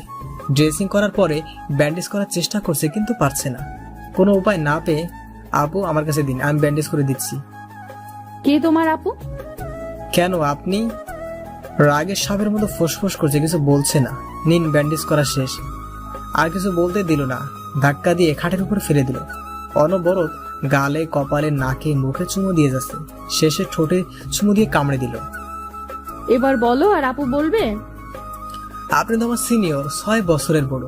আপনাকে আপু বলবো না তো কি বলবো? কেন বউ বলবে? কারণ আমি তোমার বিয়ে করা বউ। আপনি আমার জোর করে বিয়ে করেছেন, আমি এই বিয়ে মানি না। আমার ভালোবাসা দিয়ে আস্তে আস্তে সব মানিয়ে নিব। তাছাড়া আমি কোনো কাজ করি না, আপনাকে আমি কি খাওয়াবো? আমার আব্বু আম্মু শুনলে কত কষ্ট পাবে জানেন? আমি আছি তো, সব সমস্যা আমি সমাধান করব। আর তোমাকে কোনো কাজ করতে হবে না। জান্নাত আপু, তারপরেও আমি এই বিয়ে মানতে পারবো না। আবার আপু বলছো? জান্নাত বলো। আচ্ছা বলছি জান্নাত, কিন্তু আমি এই বিয়ে মানতে পারবো না। তুমি কি চাও আমি নিজেকে শেষ করে দেই? না না, আমি এই বিয়ে মানবো। ছুরি ফেলে দিয়ে জড়িয়ে ধরলো। আর কোনো দিন যদি এসব কথা বলো তাহলে আমার লাশ পাবে। এত ভালোবাসেন আমাকে? আমার জীবনের চেয়ে বেশি। তুমি তো কিছু খাওনি, চলো খাবে। না, আমি কিছু খাবো না। হা করো। জোর করে খাওয়াই দিল। চলো আমাদের বাসায় যাব। কেন? আপনার বাসায় কেন? বাসার কেউ জানে না আমি তোমাকে বিয়ে করেছি, জানাতে হবে। তাছাড়া আব্বুর দোয়া নিতে হবে না। আমি যেতে পারবো না, আপনি যান। যাবে কিনা বলো, নয়তো নিজেকে। আচ্ছা যাব। সবসময় হুমকি, সবসময় হুমকি। সামনে কি হবে মনে মনে ভাবলাম। ভয়ে ভয়ে জান্নাতের বাড়ির দিকে ঢুকছি। জান্নাত আমার হাত ধরে টেনে নিয়ে যাচ্ছে। হে তো বাড়ি নয়, রাজপ্রাসাদ। দাঁড়াও, এই ছেলেটি কে? বাবা, ও হুসাইন, তোমাদের জামাই। কি, তুমি আমাদের না জানিয়ে বিয়ে করেছো? আসলে বাবা, এই মুহূর্তে ছেলেকে আমার বাসা থেকে বের করে দাও। কে কোথায় আছিস? দারোয়ান, দারোয়ান। বাবা, আমি ওকে ছাড়া থাকতে পারবো না। এই ছেলে, বের হও আমার বাড়ি থেকে। জান্নাতের হাত ছাড়িয়ে বের হয়ে যাওয়ার জন্য চেষ্টা করছি, কিন্তু জান্নাত আমার হাত ছাড়ছেই না। বাবা, হুসাইনকে যদি বের করে দাও তাহলে আমিও এই বাড়ি ছেড়ে চলে যাব। তুমি আমার মেয়ে হয়ে এই কথা বলতে পারলে?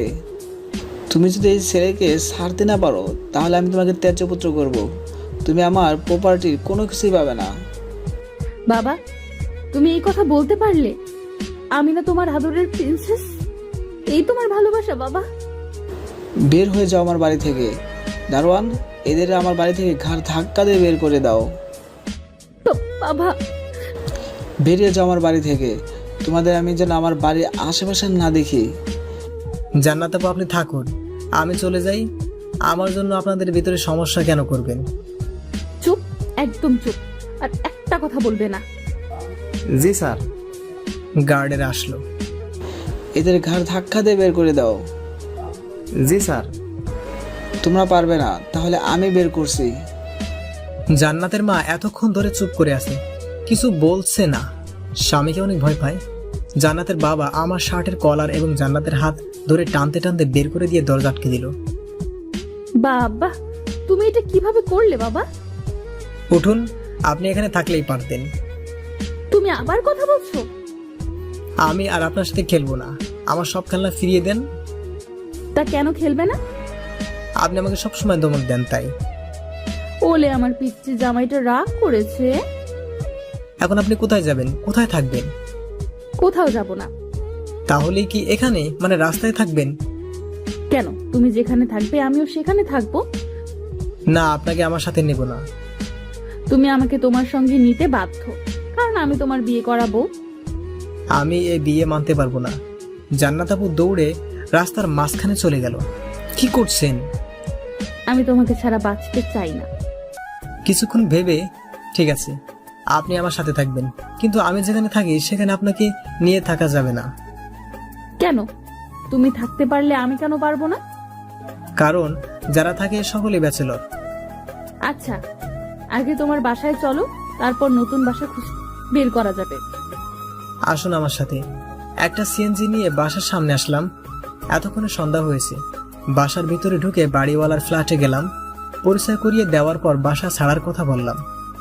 যেহেতু তোমরা বিবাহিত, রাত তো হয়ে গেল, আজ আর বাসা কোথায় পাবে, তাই বলছিলাম আজ এখানেই থাকো, কাল বাসা খুঁজে অন্য বাসায় উঠবে। আপনাকে অনেক ধন্যবাদ। আমি ঠিক একই কথা বলতে চাইছিলাম। ধন্যবাদ দেওয়ার কি আছে? তাছাড়া বুঝতেই তো পারছো, এখানে 1 তলা থেকে 5 তলা পর্যন্ত অফিস হিসেবে ভাড়া দেওয়া হয়। 6 তলাতে আমরা থাকি, 7 থেকে 10 তলা ব্যাচেলার এবং স্টুডেন্টদের ভাড়া দেওয়া হয়। আমি সবকিছুই জানি। তোমাকে নিয়ে তো আমার কোনো টেনশন ছিল না, তুমি তো একা থাকতে, কিন্তু এখন তো তুমি একা নও। তারপরে বলবো, যেখানে থাকো ভালো থাকো। আচ্ছা, আপনারাও ভালো থাকবেন। কোথায় যাচ্ছ নতুন বৌমাকে নিয়ে? রাতের খাবার খেয়ে তারপরে উপরে যাবে। জোর করেই রাতের খাবার খাওয়ালো। তারপরে আমার রুমে 8 তলায় যাচ্ছি। লিফটে উঠলাম। লিফটে কয়েকজন সিনিয়র ভাই ছিল। তারা আমার দিকে, জান্নাত আপুর দিকে লোলুপ দৃষ্টিতে তাকিয়ে আছে। সারা তোর বোনের দিকে তাকিয়ে আছো, মনে চায় কোম্পানির বদমাইশগুলোরে লিফটের জানলা দিয়ে নিচে ফেলে দিই। থুকু, লিফটের তো জানলা থাকে না। লিফটের 8 তলায় থামার পর সামনে কয়েকজন সমবয়সী এবং জুনিয়র ভাইদের সাথে দেখা। তোমাদের ভাবি। ভাই, আপনি বিয়ে করেছেন? আমাদের একটু জানালেন না? আমি নিজেই জানি না। আর তোমাদের? তালা খুলে জান্নাত আপুকে ভিতরে নিয়ে গেলাম। যান, ফ্রেশ হয়ে আসুন, ওই রুমে যান, ওখানে ওয়াশরুম আছে। তুমি ফ্রেশ হবে না? আমি অন্য ওয়াশরুম ব্যবহার করছি। ফ্রেশ হয়ে আসার পরে। আমি এখন কি পরবো? কেন? আপনার পরনে যা আছে সেগুলোই পরে থাকুন। আপনি তো কিছু আনেননি। আমার পরনের জামা কাপড় ভিজে গেছে, আমি এখন কি পরবো? একটা বুদ্ধি আছে। কি বুদ্ধি? তাড়াতাড়ি বলো। আপনি আমার শার্ট প্যান্ট পরতে পারেন। কি? আমি তোমার শার্ট প্যান্ট পরবো না, কখনো না। তাহলে আর কি করা, এভাবেই থাকুন। না, এভাবে থাকলে আমার ঠান্ডা লেগে যাবে। কি করব? আমার এখানে তো মেয়েদের কোনো পোশাক নেই, আর এত রাত্রে বাইরে যাওয়া যাবে না। আচ্ছা, তোমার শার্ট প্যান্ট দাও। একটি শার্ট এবং প্যান্ট দিলাম, নিয়ে অন্য রুমে চলে গেল। হুসাইন, প্যান্ট পরতে পারছি না। এখন কি করব? কিছু একটা করো। আরেকটা বুদ্ধি আছে, লুঙ্গি পরবে। লুঙ্গি? লুঙ্গি? ছি, শেষ পর্যন্ত লুঙ্গি? না পড়লে নাই, এভাবে থাকেন। আমার জলিতে তো মাথায় অনেক বুদ্ধি আছে। আচ্ছা, দাও তোমার লুঙ্গি। দরজা হালকা একটু ফাঁকা করে লুঙ্গি নিল। লুঙ্গি নেওয়ার সময় হাতে হালকা একটু টাচ লাগায় জান্নাত আপু কেঁপে উঠলো। খেয়াল করলাম জান্নাত আপুর কাঁপুনি আনমনে আমার হৃদয় টাচ করে ফেললো। দরজা হালকা ফাঁকা করে শার্ট এবং লুঙ্গি পরে লুঙ্গি ডান্স দিতে দিতে না হেঁটে হেঁটে সামনে এসে দাঁড়ালো। আমি অবাক হয়ে তাকিয়ে আছি। এই প্রথম জান্নাত আপুকে দেখে আমার হৃদয় টান অনুভব করছি। আমার সামনে একজন লুঙ্গি পরে দাঁড়িয়ে আছে। আপনাকে তো লুঙ্গিতে দারুণ লাগছে। লজ্জায় মাথা নিচু করে জান্নাত আপু নিজের এক পা দিয়ে অন্য পা চিমটি কাটছে। আমার চোখ আটকে আছে জান্নাত আপুর পায়ে। তার পায়ের আঙ্গুল, পায়ের নখ, পায়ের গোড়ালি আমাকে আকর্ষণ করছে, যেন সকল সৌন্দর্য পায়ে লুকিয়ে আছে। কিন্তু একটা কিছুতে অসম্পূর্ণ লাগছে। কি দেখছো? আপনার পা দেখছি। জান্নাত আপু লজ্জায় পাকা টমেটো হয়ে যাচ্ছে। ঘুরে আমার রুমে চলে গেলাম, সাথে সাথে বেরিয়ে আসলাম। এই চেয়ারটায় বসুন। চেয়ারে বসলো, হাঁটু গেড়ে তার সামনে বসলাম। পাটা দেখি। না না, আমার পা তোমাকে ধরতে হবে কেন? পা জোর করে ধরে বুকের সাথে লাগালাম। কি করছো কি? পকেটে হাত দিয়ে অসম্পূর্ণ জিনিসটা 2 ভাই পরিয়ে দিলাম। পা 2টা হাতে নিলাম। বারবার টাচ করার ফলে জান্নাত আপু কেঁপে কেঁপে উঠছে। জান্নাত আপু পাটা সরিয়ে নিল। আমার ঘোর কেটে গেল। একটু দূরে সরে, আপু আমি সরি, আসলে জোকের বসে কি করে ফেললাম। তুমি কেন সরি বলছো? আমার উপর, আমার প্রাণের উপর, আমার দেহের প্রতিটি অঙ্গ প্রত্যঙ্গের উপর তোমার অধিকার রয়েছে। কি বলছেন এসব? আমি যা বলেছি তার চুল পরিমাণ কথাও মিথ্যা নয়। আমি শুধু তোমার। তারপরেও আমি তো এই বিয়ে। তুমি আবার এসব কথা বলছো? কথা না বাড়িয়ে বেলকনিতে চলে আসলাম। কি থেকে কি হয়ে গেল মনে মনে ভাবতেছি। কি ভাবছো? নিষেধ করলেও ছাড়বে না, তাই জড়িয়ে ধরতে দিলাম। কিছু না। আচ্ছা, নূপুর কোথায় পেলে? আগে কেনা ছিল। তার জন্য কিনেছিলে? নূপুরটা দেখে পছন্দ হয়েছে তাই কিনেছি। আমি অনেক ভাগ্যবতী। তোমার পছন্দ করা নূপুরটা আমার পায়ের সৌন্দর্যটা আরো অনেক বাড়িয়ে দিয়েছে। জান্নাত আপু, আপনি ঘুমিয়ে পড়ুন। আবার আপু বলছো? আর একবার আপু বললে আমি কিন্তু। থাক, কিছু করতে হবে না, যান ঘুমিয়ে পড়ুন। না, আমি ঘুমাবো না, তোমার সাথে চাঁদ দেখবো। যেটা আপনার ইচ্ছা, নিষেধ করলে শুনবে না জানি। আচ্ছা, আজ আমাদের জীবনের গুরুত্বপূর্ণ কি জানো? কি আবার? কিছুই তো না। আজ আমাদের বাসর রাত। ধ্যাৎ, এই 8 তলায় তো একটা বাসও নেই, তাহলে কিসের বাসের রাত? বাসর রাত। এভাবে কেন বললে? কিভাবে বললাম? চলো ঘুমাবে।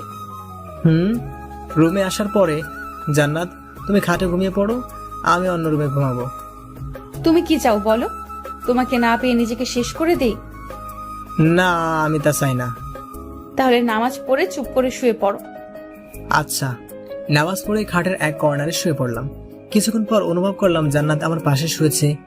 অনেকক্ষণ কোনো সাড়া শব্দ করছে না। হঠাৎ পিছন থেকে জড়িয়ে ধরলো। জড়িয়ে ধরে কানের নরম লতি মুখে নিয়ে অনবরত চুষছে। মাঝে মাঝে ঘাড়ে কামড় দিচ্ছে। আমি যেন মাতাল হয়ে যাচ্ছি। কি করছো? ভালো লাগছে না। কোনো কথা না বলে জড়িয়ে তার রোমান্টিক অত্যাচার করছে। আর থাকতে না পেরে জান্নাতের দিকে ঘুরে জান্নাতের গোলাপি ঠোঁটের নিজের ঠোঁট মিলিয়ে দিলাম। বাকি যা হয়েছে সব ইতিহাস। যে মাসে শুক্রবার নাই সেই মাসে বলবো। সকালে ঘুম থেকে উঠে দেখি আমি আমার সিনিয়র বউয়ের বুকে থুকু, আমার বুকে সিনিয়র বউ আমাকে জড়িয়ে ধরে ঘুমিয়ে আছে। রাতের এত রোমান্টিকতার কারণে চোখের ঘুম, তাই জান্নাতের কপালে একটা চুমু দিয়ে আবার ঘুমের সাগরে ডুব দিলাম। পানির ফোঁটা মুখে পড়ার কারণে ঘুম ভেঙে গেল। দেখলাম সিনিয়র বউ মিটিমিটি হাসছে। আমার পিচ্চি জামাইটা এত দুষ্ট আগে বুঝতে পারিনি। আর কোনো কথা বলতে না দিয়ে হাত ধরে টান দিয়ে নিজের সাথে মিশিয়ে চুমুতে চুমুতে ভরিয়ে দিল। আই লাভ ইউ পিচ্চি জামাই। I love you too senior বোম থুকু বউ। কি বললে? আমি বোম? আজ আমি তোমার পেট ফাটিয়ে ফেলবো। কিভাবে ফাটাবে শুনি? চুমু খাইয়ে খাইয়ে পেট ভরে ফেলবো, এরপর এমনিতেই ফেটে যাবে। তাই নাকি? তাহলে আসো, চুমু খাইয়ে পেট ভরিয়ে দাও। আমার পিচ্চি জামাই এত রোমান্টিক। রোমান্টিক ছিলাম না, হয়ে গেছে সিনিয়র বউর অত্যাচারে। কি? আমি তোমায় অত্যাচার করি? এভাবে মারলে তো আমি মরে যাব। জান্নাত মুখ চেপে ধরলো। মন খারাপ করে চলে যাচ্ছে। হাতটা চেপে ধরলাম। আমার দিকে ঘুরিয়ে দেখলাম কাঁদছেও। জান্নাত আপু, কাঁদছেন কেন? তুমি বারবার মরার কথা কেন বলো? তুমি বুঝতে পারো না আমি তোমাকে কতটা ভালোবাসি? আচ্ছা, আর বলবো না, হয়েছে। না, হয়নি। তুমি আবার আমাকে আপু বলে রাখছো। আসলে তুমি তো আমার সিনিয়র, তাই একটু সময় লাগবেই। ঠিক আছে, কিন্তু আমি যদি দেখি ইচ্ছে করে বলো, তাহলে যে কি করব। আমার ভার্সিটিতে যেতে হবে, আর কোনো কথা বলা যাবে না। আমি কি বাসায় থাকবো নাকি? আমিও তো ভার্সিটিতে যাব। কথা কাটাকাটি করে হালকা নাস্তা করে দুজন একই রিক্সা চেপে ভার্সিটির সামনে নামলাম। রিক্সা থেকে নেমে জান্নাত রিক্সা ভাড়া দিল। দাও। কি দিব? কি দিবে বুঝতে পারছো না? না, কি দেব বলেন ম্যাডাম? মানি ব্যাগ দাও। ভয়ে মানিব্যাগ দিয়ে দিলাম। এতদিন কত শান্তিতে ছিল মানিব্যাগের টাকা। মনে মনে ভাবলাম। মানিব্যাগ থেকে 500 টাকা নিয়ে, এই নাও, পকেটে রাখো। আচ্ছা ম্যাডাম, আপনি শুধু আমার মানিব্যাগ থেকে কেন টাকা নেন? সে ভার্সিটির প্রথম দিন থেকেই। বুঝতে পারছো না? না, আমার মাথায় কিছু আসছে না। বুঝতে হবে না, যাও ক্লাসে যাও। আর শোনো, ক্লাস শেষে আমার কেবিনে আসবে, তারপর বাসা খুঁজতে হবে। আচ্ছা, আমার মনে আছে। কি মনে আছে? বাসা খুঁজতে যাওয়ার কথা ক্লাসে যাওয়ার পর। হুসাইন, গতকাল বিকেলে কোথায় ছিলি? আর তোর ফোন বন্ধ ছিল কেন? সব বলবো, আগে ক্লাস শেষ করো। সব ক্লাস শেষে বাইরে আসার পর তৌফিক, ওই জায়গায় একটু বস, আমি আসছি। আমিও আসি। না, তুই বস। তুমি এসে গেছো, চলো। আমাদের সাথে তৌফিক যাবে। আচ্ছা চলো। বাইরে বের হবার পর তৌফিককে নিয়ে বের হলাম। হুসাইন, আমরা কোথায় যাচ্ছি? বাসা খুঁজতে যাচ্ছি। নতুন বাসা কেন? ভার্সিটির কাছেই 2 রুমের একটা ফ্ল্যাট, ডাইনিং ড্রয়িং সহ ভাড়া করলাম। আগেরবার কত কষ্ট করতে হয়েছে। কেউ স্টুডেন্টদের কাছে ভাড়া দিতে চায়নি। ব্যাচেলরদের কষ্ট ব্যাচেলরাই বোঝে। একবার তো ভেবেছিলাম কোনো বাড়িওয়ালার মেয়ে বিয়ে করে ঘর জামাই থাকি। কি বললে তুমি? তৌফিক অবাক চোখে তাকিয়ে আছে। হুসাইন, এবার তো বল, ব্যাপারটা কি? হঠাৎ বাসা পরিবর্তন করলি? সব বলবো, আগে আমার বোনকে ফোন দিয়ে আসতে বল, তারপর বলছি। মিতুকে আবার কেন ফোন দিব? দিতে বলেছি দিবি। মিতু আসার পরে আমরা একটা রেস্টুরেন্টে গেলাম। আমি আর ম্যাডাম এক পাশে, অন্য পাশে মিতু আর তৌফিক। দোস্ত, এবার বল তো। ম্যাডাম, ম্যাডাম আর আমি হাজবেন্ড ওয়াইফ। তৌফিক আর মিতু অবাকের চরম সীমায় পৌঁছেছে। দুজনেই হা করে আছে। মুখ বন্ধ কর তোরা, মুখে মাছি ঢুকবি। কি বলছিস? যা শুনছো তাই। মেশিন নষ্ট নাকি? ব্যাটারি লাগবে? মশকরা বাদ দিয়ে বল কিভাবে কি। তৌফিক ও মিতুকে সব বললাম। ভাইয়া আমাদের একটু জানালেন না? নিজেই তো জানতাম না। তৌফিক ও মিতুকে ট্রিট দিয়ে আমি ও আমার ম্যাডাম বউ নতুন বাসায় উঠলাম। বাসার সবকিছু ঠিক করতে করতে রাত 10টা। তৌফিককে বিদায় দিলাম। অনেক ক্লান্ত থাকার কারণে সিনিয়র বউকে জড়িয়ে ধরে চুলের ঘ্রাণ নিচ্ছি, মাঝে মাঝে গায়ে নাক ঘষছি। জান্নাত কেঁপে কেঁপে উঠছে আর রোমান্টিক অত্যাচার করছে। আর থাকতে না পেরে জান্নাতের দিকে ঘুরে জান্নাতের গোলাপি ঠোঁটের সাথে নিজের ঠোঁট মিলিয়ে দিলাম। বাকি যা হয়েছে সব ইতিহাস। যেই মাসে শনিবার নাই সেই মাসে বলবো। সিজন 1 শেষ। সিজন 2 জন্য অপেক্ষা করুন। কি পাঠক পাঠিকারা, আপনাদের লজ্জা করে না? কি ভিউয়ার্সরা, আপনাদের লজ্জা করে না? অন্যদের মিশন দেখছেন? যান যান, আপনারা আপনাদের মনের মানুষের সাথে মিশন শুরু করেন। কিন্তু শর্ত, আপনার মনের মানুষের সাথে কিন্তু বিয়ে করে তারপর মিশন শুরু করতে হবে। আগে করলে কিন্তু জিনা করার গুনাহ হবে। আল্লাহ হাফেজ। হ্যালো বন্ধুরা, গল্পটি কেমন লাগলো অবশ্যই কমেন্ট করে জানাবেন। যদি ভালো লাগে একটা লাইক করবেন, আর সাবস্ক্রাইব করে না থাকলে অবশ্যই সাবস্ক্রাইব করবেন। আর কেমন গল্প শুনতে চান সেটাও জানাতে পারেন। ধন্যবাদ।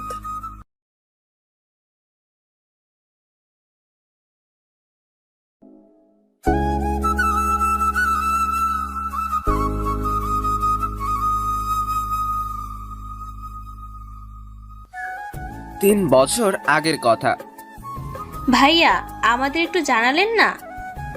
নিজেই তো জানতাম না। তৌফিক ও মিতুকে ট্রিট দিয়ে আমি ও আমার ম্যাডাম বউ নতুন বাসায় উঠলাম। বাসার সবকিছু ঠিক করতে করতে রাত 10টা। তৌফিককে বিদায় দিয়ে অনেক ক্লান্ত থাকার কারণে সিনিয়র বউকে জড়িয়ে ধরে চুলের ঘ্রাণ নিচ্ছি, মাঝে মাঝে ঘাড়ে নাক ঘষছি। জান্নাত কেঁপে কেঁপে উঠছে। কখন ঘুমিয়েছি মনেই নেই। পরের দিন রেডি হয়ে ভার্সিটিতে গেলাম। জান্নাত এবং আমি পাশাপাশি হেঁটে যাচ্ছি। সামনে এসে দাঁড়ালো জান্নাতের ভাই। জান্নাত, তোর সাথে কথা ছিল। হুসাইন, তুমি ক্লাসে যাও। ঠিক আছে, যাচ্ছি। কি বলবে বলো ভাইয়া। তুই ওই ছেলেকে ডিভোর্স দিয়ে আমার সাথে বাসায় চল।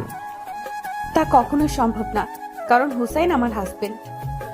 আমি এই বিয়ে মানি না। জুনিয়র একটা ছেলেকে বিয়ে। বাবা আমাকে ত্যায্য করে দিয়েছে, সেই হিসেবে তোমার সাথে আমার কোনো সম্পর্ক নেই। কিন্তু তুমি যদি তোমার বোনকে একটু ভালোবেসে থাকো, তাহলে আর আমার বিয়ে ভাঙার কথা বলবে না। আমি তোর ভালোর জন্য বলছি বোন, তুই একটু বোঝার চেষ্টা কর। ওই ফকিনের বাচ্চা তোকে কিছু দিতে পারবে না। তোমার সাথে আমার আর কথা বলার ইচ্ছে নেই। ভালো থেকো, আর তোমার বাবা মার খেয়াল রেখো। কিছুক্ষণ পর জান্নাত অনার্স ফার্স্ট ইয়ারে ক্লাস নিচ্ছে। হঠাৎ দরজায় তৌফিক। ম্যাডাম, হুসাইন। কি হয়েছে হুসাইনের? আপনার ভাই তার লোক নিয়ে হুসাইনকে মারছে। অন্যদিকে, এই ছোট লোকের বাচ্চা, তোকে আমি কি বলেছিলাম? আমার বোনের পিছনে ঘুরতে নিষেধ করেছিলাম না? এবার তোকে কে বাঁচাবে? ভাইয়া হুসাইনকে ছেড়ে দাও। আজকে আমি ওকে ছাড়বো না। আমি এই ছোট লোকের বাচ্চাকে মেরে ফেলবো। তুমি যদি হুসাইনকে না ছাড়ো, তাহলে আমি নিজেকে শেষ করে দেব। না জান্নাত, তুমি নিজের কোনো ক্ষতি করবে না। ভাইয়া শেষবারের মতো বলছি, ছেড়ে দাও হুসাইনকে। জান্নাত, তুমি তোমাকে শেষ করার কে? হ্যাঁ, তুমি তো আমার জীবন। এটা শোনার পর চারদিকের মানুষ অবাক চোখে তাকিয়ে জান্নাত ও হুসাইনের দিকে দেখছে। জান্নাতের ভাই আমাকে ছেড়ে দিল, দাঁড়াতে পারছি না, প্রচুর মেরেছে। সবার সহযোগিতায় হাসপাতালে আসলাম। জান্নাতের দিকে চাওয়া যাচ্ছে না, কেঁদে কেঁদে চোখ ফুলিয়ে ফেলেছে। আমার জন্য হয়েছে সব। হাসপাতালে ট্রিটমেন্ট করানোর পর বাসায় আসলাম। শরীর ব্যথার কারণে খাওয়ানো, গোসল করানো, হাঁটা চলা করানো, এভাবেই কেটে গেল 1 মাস। আমি এখন মোটামুটি সুস্থ। প্রতিদিন বাড়িতে কথা বলি, কিন্তু জান্নাতের কথা বলবো ভেবেও বলতে পারি না। আজ বলবো ঠিক করে ফোন করলাম। আসসালামু আলাইকুম আব্বু, কেমন আছেন? ওয়ালাইকুম আসসালাম। ভালো আছি, তুমি কেমন আছো বাবা? ভালো। বাড়ির সবাই কেমন আছে? সবাই ভালো আছে। শোনো, কাল থেকে রোজা শুরু। তুমি তো রাত জেগে পড়ো। যদি সমস্যা হয় তাহলে রোজা রাখতে হবে না। না আব্বু, রোজা রাখবো। যেটা ভালো হয় সেটা করো। আব্বু, আমি যদি কখনো কোনো ভুল করে ফেলি তখন তুমি কি আমাকে ক্ষমা করবে? আমার ছেলে কোনো ভুল করতে পারে না, আর যদি করে দেখবো ভুলটা কাউকে কষ্ট দেওয়ার জন্য কিনা। আচ্ছা আব্বু, আম্মুকে দাও। আম্মু ও মরিয়মের সাথে কথা বলে ফোন রাখলাম। রাতে খাওয়ার পরে। ঘড়িতে অ্যালার্ম দিয়ে রাখো। আচ্ছা, অ্যালার্ম সেট করছি। আমার একটা কথা ছিল। আমার সাথে কথা বলতে এত লজ্জা কেন আমার সিনিয়র বউ? আমার একটা জিনিস লাগবে। আমার তোমাকে দেওয়ার মতো মানি ব্যাগ আমার জীবন আর ভালোবাসা ছাড়া কিছুই নেই। আমার মা বাবা আর বোন লাগবে। সেটা আমি কোথায় পাবো? কেন, তোমার বাড়িতে গেলেই পাওয়া যাবে। বুঝতে পারছি, কিন্তু তোমাকে নিয়ে বাড়ি যাওয়া যাবে না। আগে আব্বু আম্মুকে বিয়ের কথা জানাই, তারপর মানলেই নিয়ে যাব। আর একটা জিনিস লাগবে। আবার কি লাগবে? আমার একটা বাবু লাগবে। কি? হুম আমার সিনিয়র বউয়ের বাবু লাগবে? হুম এখন না, আগে আমার পড়ালেখা শেষ হোক, তারপর প্ল্যানিং করব। আমার আব্বু আম্মু শোনার জন্য একজন থুকু 11 জন প্লেয়ার নিয়ে আসবো। না, আমার প্রথম একজন আর আরেকজন, মানে 2 জন লাগবে। ঠিক আছে। আমার আদর লাগবে। আচ্ছা আসো, আগামী 1 মাসের আদর একসাথে দিব। অনেক আদর দিয়েছি। আদরে আদরে ভরিয়ে ঘুমিয়ে পড়লাম। ভোর রাতে অ্যালার্মের শব্দে সেহরি খেয়ে রোজা রাখলাম ভার্সিটি যাওয়ার আগে। দাঁড়াও, ভুলে গেছো। আজ আমি রোজা, কিছু খাওয়া যাবে না। হুম তবে খুশি মনে ভার্সিটিতে আসলাম। ক্লাস শেষে আমি তৌফিক, মুনতাহা, আপু মিলে আড্ডা দিচ্ছি। কিছুক্ষণ পর মিতু। হুসাইন ভাইয়া, ভাবি। কি হয়েছে জান্নাতের? মুনতাহা আপু অবাক হয়ে আমার দিকে তাকিয়ে আছে। আমাদের ক্লাসে ভাবি অসুস্থ হয়ে পড়েছে। এক দৌড় দিলাম, সবাইকে ধাক্কা দিয়ে জান্নাতের হাত ধরলাম। তোমার কি হয়েছে? রোজা রাখতে নিষেধ করেছিলাম। কিছু হয়নি, প্রথম রোজা, তাই একটু তৃষ্ণা বেশি পেয়েছে, তাই খারাপ লাগছে। চলো রোজা ভাঙবে। না, রোজা রাখবো। আচ্ছা চলো, বাসায় যাব। জান্নাতের হাঁটতে কষ্ট হচ্ছে দেখে কোলে তুলে নিলাম। কলেজের সবাই অবাকের চরম শিখরে পৌঁছেছে। সবার সামনে কোলে তুলে নিলাম। এই ছেলে, জান্নাতকে তুমি কেন কোলে নিয়েছো? স্যার, জান্নাত তো হাঁটতে পারছে না, তাই কোলে নিয়েছি। বুঝলাম, হাঁটতে পারছে না, তাতে তোমার কেন কোলে নিতে হবে? স্যার, দেখতেই তো পাচ্ছেন জান্নাত অসুস্থ। তাতে কি হয়েছে? নামাও, মেয়েরা নিয়ে যাবে জান্নাতকে। নামাবো না, আমি নিজেই নিয়ে যাব। একে তো মুখে মুখে তর্ক করছো, আবার ছাত্র হয়ে ম্যাডামকে কোলে তুলে নিচ্ছ। নিচে নামা বলছি। স্যার, আপনার এই কথাটা আমি রাখতে পারবো না। কারণ কি? না, কারণ জান্নাত আমার বিয়ে করা বউ। স্যারের সাথে উল্টাপাল্টা কথা বলা লজ্জা করে না?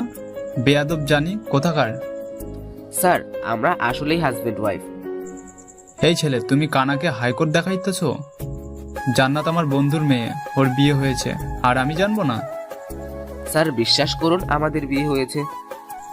জান্নাতের বিয়ে হওয়ার কথা ছিল আমার ছেলের সাথে, আর ওর কিনা বিয়ে হবে তোমার মতো একটা 6 বছরের জুনিয়র ছেলের সাথে। স্যার, জান্নাত আপুর সাথে হুসাইনের বিয়ে হয়েছে। জান্নাত, তুমি বলো তো মা, সত্যি কথাটা কি? স্যার, হুসেন যা বলেছে সব ঠিক। 2 মাস পূর্বে আমার আর হুসেনের বিয়ে হয়েছে।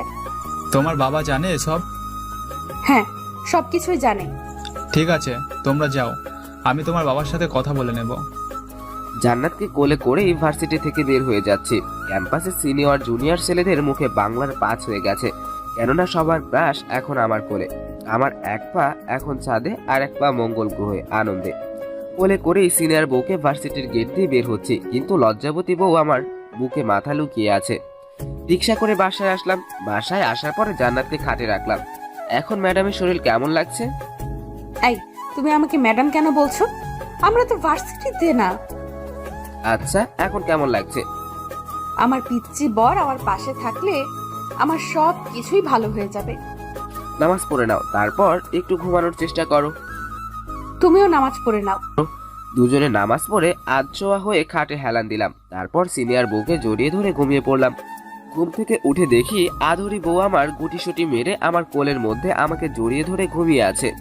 কি অত্যাচারটাই না করলো আমাকে পাওয়ার জন্য। কারেন্টের একটা বম ছিল, সারাক্ষণ ঝাটকা দিত, এখন ফিউজ হয়ে গেছে। কপালে একটা ভালোবাসার পরশ দিলাম। অন্যদিন হলে কপালে নয়, গোলাপি ফুলের পাপড়ির উপর দিতাম, কিন্তু এখন তো রোজা, তাই দুধের স্বাদ ঘোলে মিটালাম। এই, তুমি আমাকে চুমু খেলে কেন? তুমি না রোজায় আছো? ঘুম ভাঙার জন্য একটা চুমুই যথেষ্ট। অভ্যাস হয়ে গিয়েছে কি না? চুমু খাইনি, দিয়েছি। দেবে কেন? রোজা ভেঙে যাবে তো। চুমু খেলে বা দিলে রোজা ভাঙে না। তুমি কোন জায়গার মাওলানা? এত হাদিস কোথায় পাও? হাদিস বলার আগে সঠিক কিনা সেটা জানার চেষ্টা করো। এত বড় কথা, আমাকে অপমান আজকেই হুজুরের কাছে জানতে হবে। রোজা রেখে চুমু খাওয়া বা দেওয়া যাবে কিনা। আমি আর থাকতে পারছি না, একটা মাস কিভাবে থাকবো। পিচ্ছি লুচু একটা। ঠিক আছে, আমার একদিন সময় আসবে, তখন দেখবো কে লুচু আর কে ভদ্র। সেটা পরে দেখবে। এখন ওযু করে নামাজ পড়ে বাহিরে যাও। বাইরে কেন যাব? কারণ রেস্টুরেন্ট থেকে ইফতার নিয়ে আসবে। আজ বাসায় তৈরি করতে পারবো না মনে হয়। প্রথম রোজা, এই জন্য শরীর বেশি খারাপ লাগছে। বেশি খারাপ লাগছে? তোমার কিছু করতে হবে না, আমি এখনই যাচ্ছি। রেস্টুরেন্ট থেকে কিছু ইফতার নিয়ে বাসায় আসলাম, সবকিছু রেডি আমি করলাম। জান্নাতকে কিছু করতে দিলাম না। রাতে অন্য দিনের মতো দুজন দুজনকে জড়িয়ে ধরে ঘুমিয়ে পড়লাম। অ্যালার্মের শব্দে ঘুম ভাঙার পর বাড়িতে ফোন করে সবাইকে ঘুম থেকে জাগিয়ে দিলাম। তারপর সেহরি খেয়ে রোজা রাখলাম। প্রতিদিনের মতো আজও রিক্সা করে পাশাপাশি বসে ভার্সিটিতে যাচ্ছি, কিন্তু আজ কোনো ভয় নেই। রিক্সা নিয়ে ক্যাম্পাসের ভিতরে ঢুকে গেলাম। সবার চোখ আটকে আছে আমাদের দিকে, মানে সিনিয়র বউ ও পিতৃ বরের দিকে। সবার চোখকে ফাঁকি দিয়ে জান্নাত অফিস রুমে এবং আমি ক্লাসে চলে গেলাম। ক্লাসে ঢোকার পর সবার নজর আমার দিকে। মনে হয় একদিনে সেলিব্রিটি হয়ে গেছি। যেভাবে সবাই ড্যাব ড্যাব করে দেখছে, মনে হয় খেয়ে ফেলবে। ক্লাস কম থাকার কারণে আমিও তৌফিক ক্যাম্পাসে বসে আছি জান্নাতের অপেক্ষায়, কখন শেষ হবে ম্যাডামের ক্লাস। কিছুক্ষণ পর জান্নাত আসলো। হোসেন, তুমি বাসায় চলে যাও, আমি পরে যাব, একটু কাজ আছে। মনটা খারাপ হয়ে গেল। বিয়ের পর এই প্রথম আমাকে ছাড়া একা বাসায় যাবে। তুমি কাজ শেষ করে আমি অপেক্ষা করছি। তোমাকে যেতে বলেছি, বাসায় যাও। আমি আমার কাজ শেষ করে চলে আসব। কি এমন কাজ যে আমাকেও বলা যাবে না? জিজ্ঞাসা করব না? ও যদি না বলতে চায়, আমি কেন জিজ্ঞাসা করব? ঠিক আছে, আমি বাসায় যাচ্ছি, তুমি সাবধানে আসবে। যাও, আমি আসতে পারবো। জান্নাত চলে গেল। দোস্ত, তোদের ভিতরে কিছু হয়েছে? না, কিছু হয়নি। আমার মনে হয় কিছু একটা হয়েছে, যা আমাকে জানাতে চাস না। তেমন কিছু হয়নি আসলে। না, ও কিছু না। জান্নাত আপুর কথায় কেমন রাগ দেখতে পেলাম। হয়তো কাজের চাপের কারণে মাথা গরম আছে, তাই। যদি ভুল বোঝাবুঝির কিছু হয়ে থাকে তাহলে মিটিয়ে নে। তেমন কিছু না, চল বাসায় যাব। বাসায় আসলাম, 3 ঘন্টা হয়ে গেল, কিন্তু জান্নাত এখনো বাসায় ফিরছে না। এজন্য চিন্তা হচ্ছে। মনে একটাই ভাবনা, গতকাল রাতের জন্য রাগ করেনি তো? অনেকক্ষণ ধরে বেলকনিতে দাঁড়িয়ে রাস্তার দিকে তাকিয়ে আছি। হঠাৎ একটি গাড়ি এসে বাসার সামনে দাঁড়ালো। দেখলাম জান্নাত গাড়ি থেকে নামছে। গাড়ি থেকে নেমে হাত নেড়ে বিদায় জানালো, কিন্তু কাকে বিদায় জানালো দেখতে পারলাম না। জান্নাত রুমে আসলো। এত লেট করলে কেন? কাজ ছিল তাই লেট হয়েছে। কি এমন কাজ যে আমাকে বলা যায় না? গাড়ি করে কে দিয়ে গেল? যাও ফ্রেশ হয়ে এসো, ইফতারের সময় হয়ে গেছে। তুমি ইফতার করো, আমি রোজা ভেঙে ফেলেছি। তোমার শরীর খারাপ, তুমি ঠিক আছো তো? একদম পারফেক্ট আছি, টেনশন করতে হবে না। রোজা ভেঙে ফেলেছো তাতে কি? ফ্রেশ হয়ে আসো, একসাথে ইফতার করব। তোমাকে করতে বলেছি, তুমি করো। একা ইফতার করে নামাজ পড়ে জান্নাতকে নামাজ পড়তে বললাম। কোনো কথা না বলে জান্নাত নামাজ পড়ে নিল। একসাথে রাতে খাবার খেয়ে পড়তে বসলাম। হ্যালো, আসসালামু আলাইকুম। ওয়ালাইকুম আসসালাম। আব্বু কেমন আছেন? মরিয়ম, আম্মু, নানু কেমন আছে? নানু এখন আমাদের বাড়িতেই থাকে, মরিয়মের একা থাকতে অসুবিধা হওয়ার কারণে। সবাই ভালো আছে। ঈদের তো বেশি দিন বাকি নেই, তা বাড়িতে আসবে কোন দিন? আব্বু, এবার ঈদে বাড়ি যাব না, সামনেই। আমি কিছুই শুনতে চাই না। ভার্সিটি বন্ধ হলেই বাড়ি চলে আসবে। আব্বু, বোঝার চেষ্টা করেন। আমি না হয় বুঝলাম, মরিয়মকে কে বোঝাবে? দেখি কি করা যায়। ঠিক আছে, এখন রাখি, পড়ো। আমি বাড়ি গেলে জান্নাত কোথায় থাকবে? ওকে একা রাখা যাবে না। ঘুমাতে গিয়ে দেখলাম জান্নাত আগেই ঘুমিয়ে আছে। যার আমাকে জড়িয়ে না ধরলে ঘুম আসে না, সে কিনা। আমি খাটে শুয়ে পড়লাম। কিছুক্ষণ পর দেখি জান্নাত নড়াচড়া করছে, হয়তো ঘুম আসছে না, তাই আমি কাছে টেনে নিয়ে জড়িয়ে ধরে ঘুমিয়ে পড়লাম। ভোর রাতে অ্যালার্মের শব্দে দুজনে উঠে সেহরি খেয়ে রোজা রাখলাম। প্রতিদিনের মতো ভার্সিটি যাচ্ছি, কিন্তু আজ আমার মনে হারানোর ভয়। পাশাপাশি রিকশায় বসে কোনো কথা ছাড়াই ভার্সিটিতে পৌঁছে গেলাম। ক্লাস করে বের হয়ে জান্নাতের জন্য অপেক্ষা করছি, একসাথে বাসায় যাওয়ার জন্য। হোসাইন, তোর মন খারাপ কেন? কোথায় মন খারাপ? থাক, বলতে হবে না। ম্যাডাম ভাবির ক্লাস শেষ হতে হতে আমরা বাইরে থেকে ঘুরে আসি। দেখে আসি জান্নাতের ক্লাস কখন শেষ হবে। যাও রোমিও, সিনিয়র জুনিয়র জুলিয়েট কখন বের হয়ে দেখো। হা হা হা, ম্যাডাম ভাবি। জান্নাতের কেবিনের সামনে আসলাম, কিন্তু কেবিনে তালা দেওয়া, তাই অফিস রুমে গেলাম। সেখানে গিয়ে জানতে পারলাম অনেক আগেই জান্নাত ক্লাস শেষ হয়ে গেছে। মন খারাপ করে মুনতাহা আপুদের কাছে আসলাম। রোমিও, মন খারাপ কেন? ভাবি ছেড়ে চলে গেছে নাকি? কথাটা মনে আঘাত করলো। ওর ক্লাস অনেক আগে শেষ হয়েছে, তাই বাসায় চলে গেছে। তাহলে তো কোনো বাধা নেই, চল আজকে ঘুরতে যাব। না, আমি বাসায় যাব। বাসায় যাবে মানে? আমাদের সাথে যেতে হবে। চলো না ভাইয়া, অনেক মজা হবে। চল দোস্ত, তোর মনটা ভালো হয়ে যাবে। এক প্রকার টেনেই রিকশায় উঠালো। রিকশা গিয়ে পার্কের সামনে থামলো। পার্কে অনেকক্ষণ ঘুরে মুনতাহাপুর বাজেটে আইসক্রিম ফুচকা খেলাম। সবার সাথে সময় কাটিয়ে এখন ভালো লাগছে। হোসেন চল, আজকে আমি ট্রিট দেব।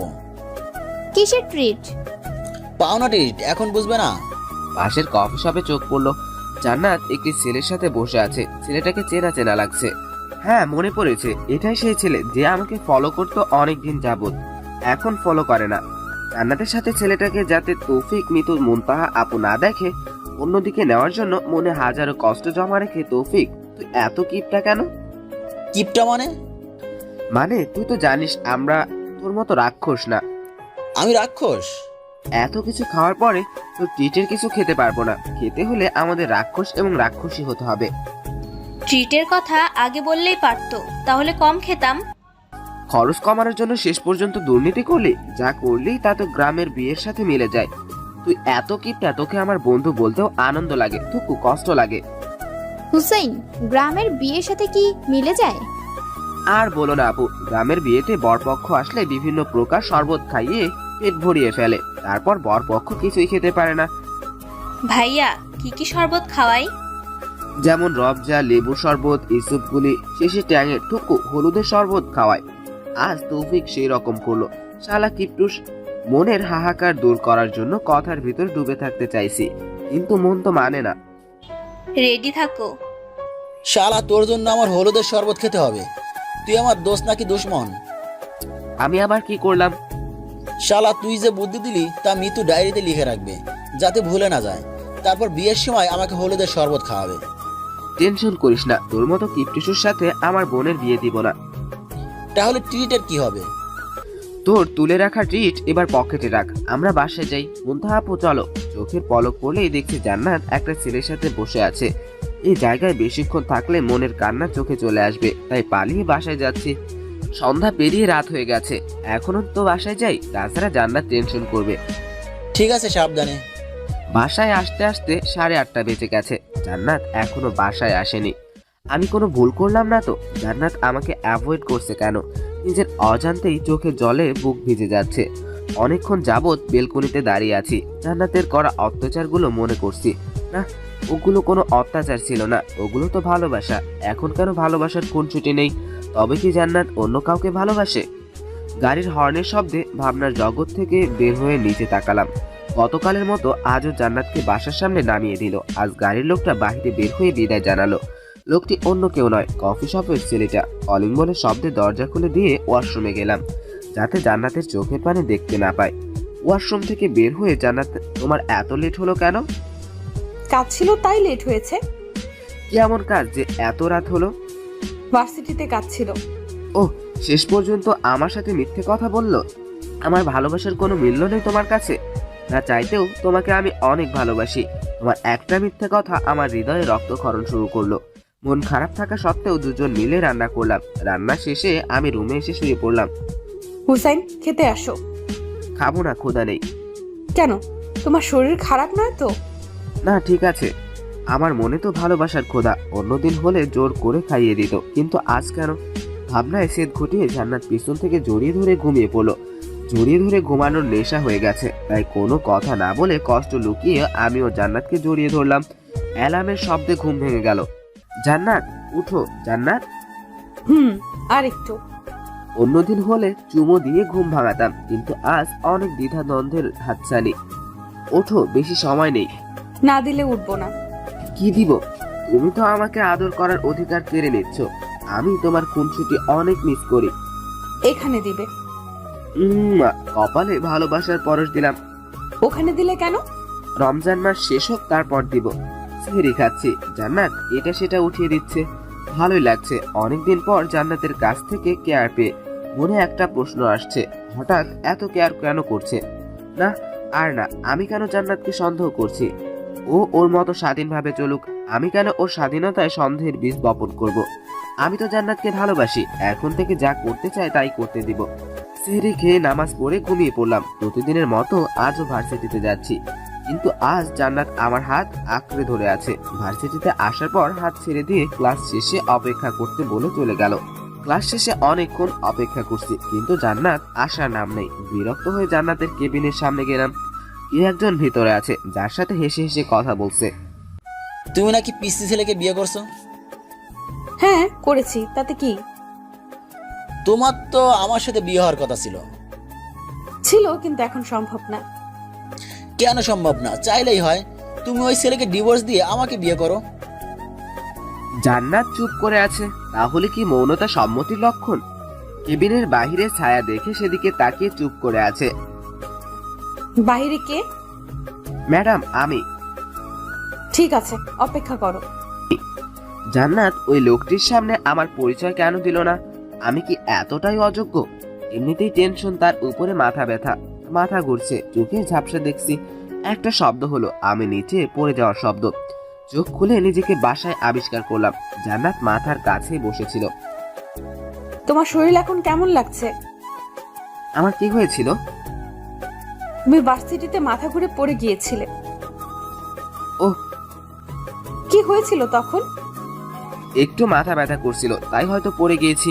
এভাবেই জান্নাতের কেয়ার করা, অবহেলা করা এর মাঝেই চলছিল। আজ শুক্রবার, জান্নাত আমি দুজনেই বাসায়। আজ মাথা ব্যথার পরিমাণ বেশি, তাই কিছু না বলে শুয়ে রইলাম। আই, তোমার শরীর খারাপ? তেমন না, একটু মাথা ব্যথা করছে। চলো ডাক্তারের কাছে যাব।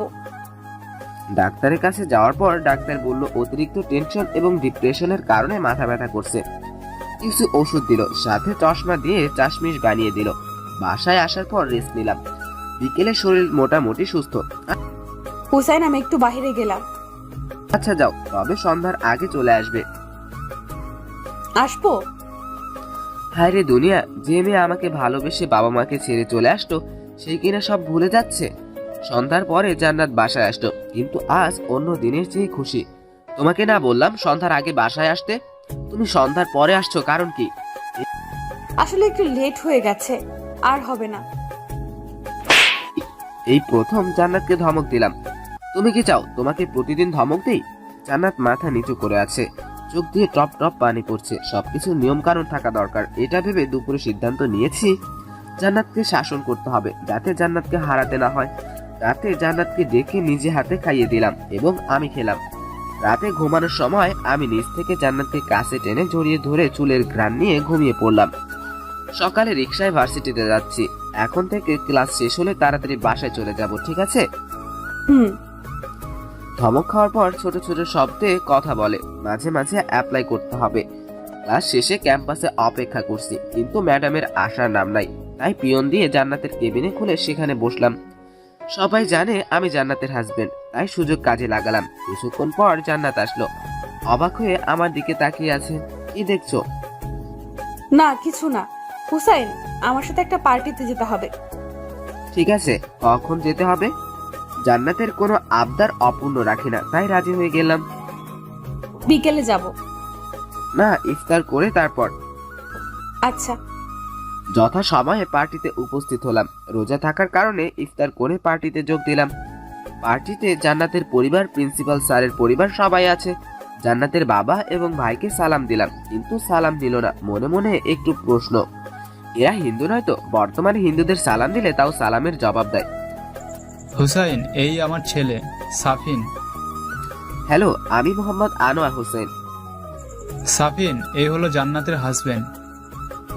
I see. Hello, I am Shafin Ahmed. Nice to meet you. Have a good day. ভাবের ছেলে ইংরেজি ফোটায়। কিছুক্ষণ মাইকের অ্যানাউন্সমেন্ট শুনে স্টেজের দিকে চোখ গেল।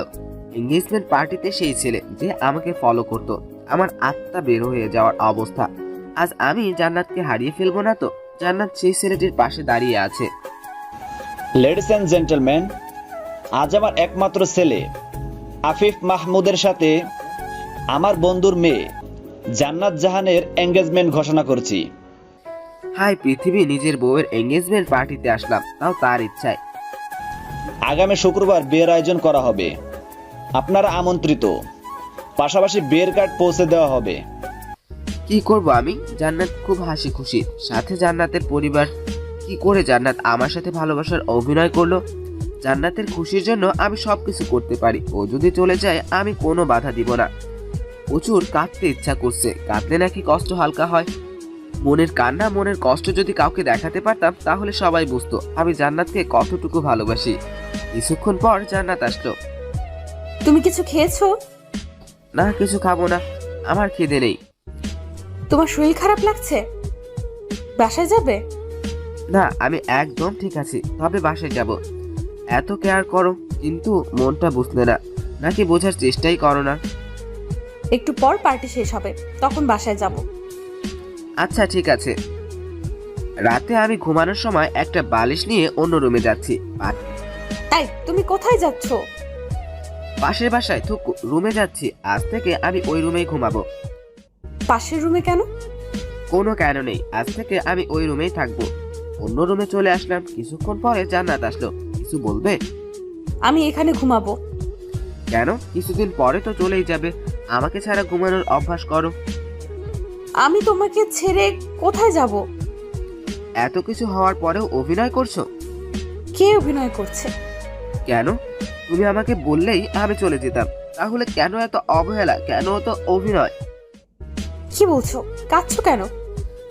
অস্বীকার করতে পারবে কিছুদিন যাবত আমাকে এড়িয়ে যাচ্ছ না? অস্বীকার করতে পারবে আজ তুমি এঙ্গেজমেন্ট করনি?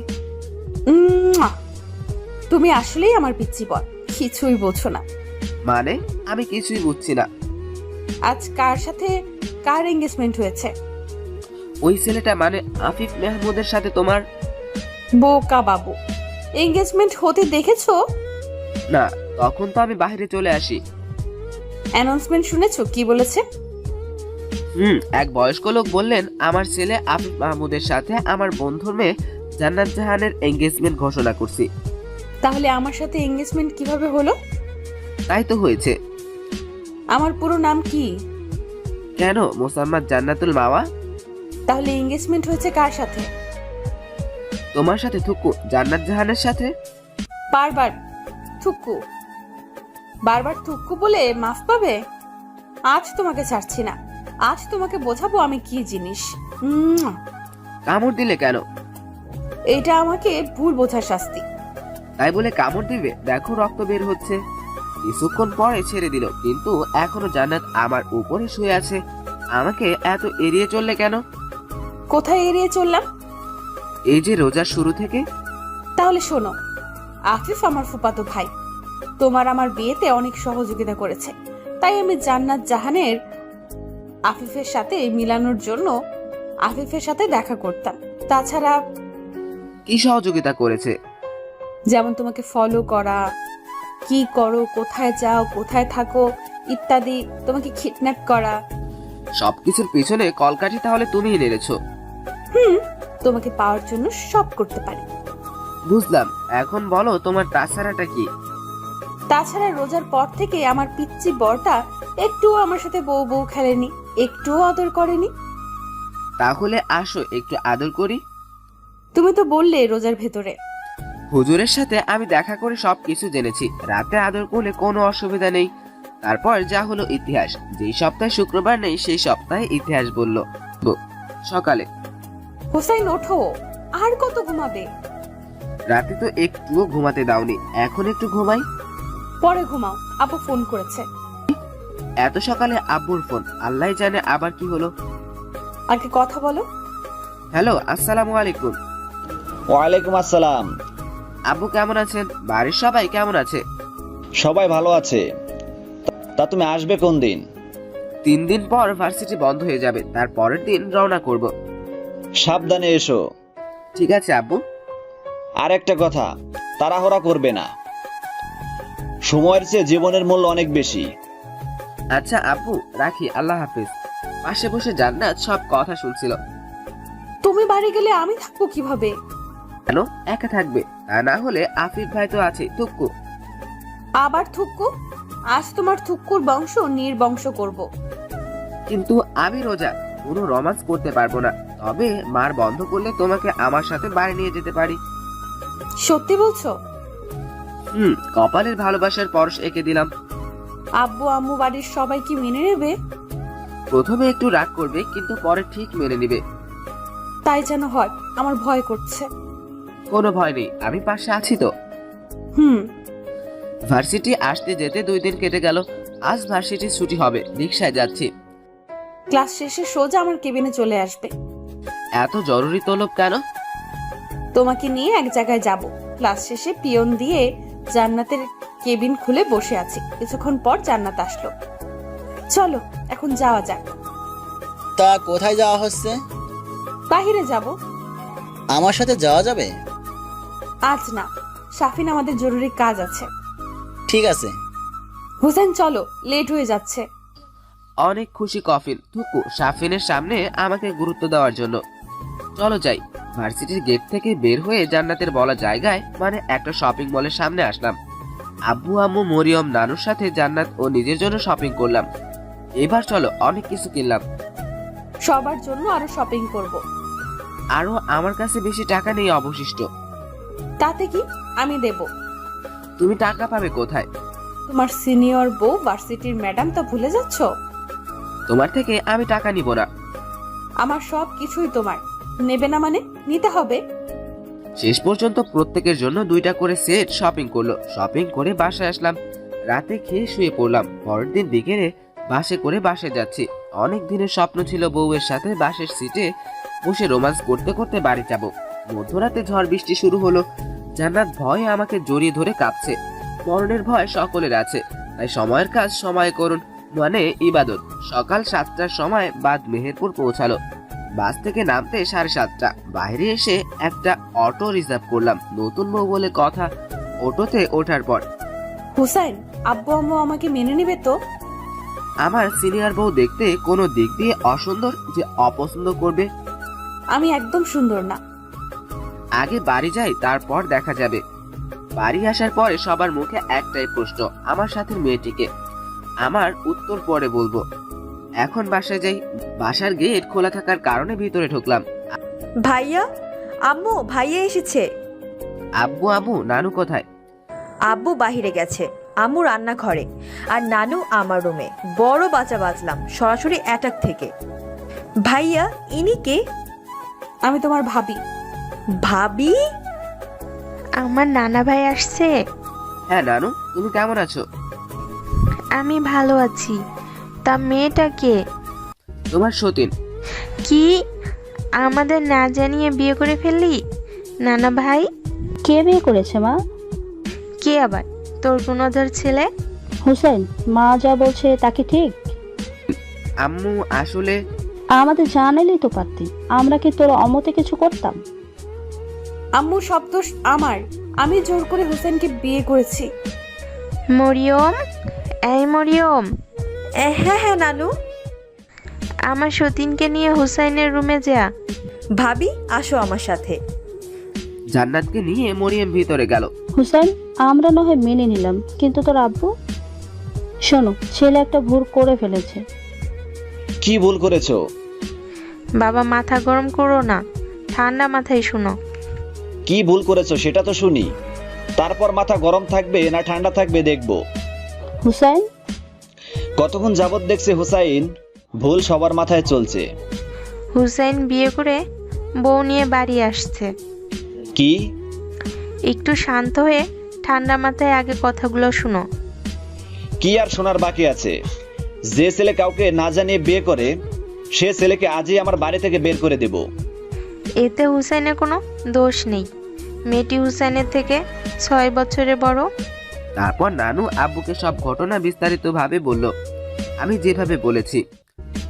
সিনিয়র মেয়ে হয়ে একটা জুনিয়র ছেলেকে বিয়ে করেছে। সি, যে মেয়ের রুচি এতটা খারাপ, সে মেয়েকে আমার ছেলের বউ হিসেবে মানতে পারবো না। চুপ করে আর দরজার পাশে থাকতে না পেরে আব্বু রুমে আসলাম। আব্বু তুমি সব কি বলছো? জান্নাত এখন আমার বিয়ে করাবো? আমি এ বিয়ে মানি না। জান্নাত ওর বাবা মাকে ছেড়ে আমার কাছে চলে এসেছে। যে মেয়ে মা বাবাকে ছেড়ে আসতে পারে সে মেয়ে কতটা ভালো বোঝাই যাচ্ছে। আব্বু তুমি সব কি বলছো? আমি ঠিকই বলছি, এখন এই মেয়েকে তার বাবা মার কাছে দিয়ে আসো। তা কখনো সম্ভব না, আমি জান্নাতকে ভালোবাসি। তোমার লজ্জা করে না এসব কথা বলতে?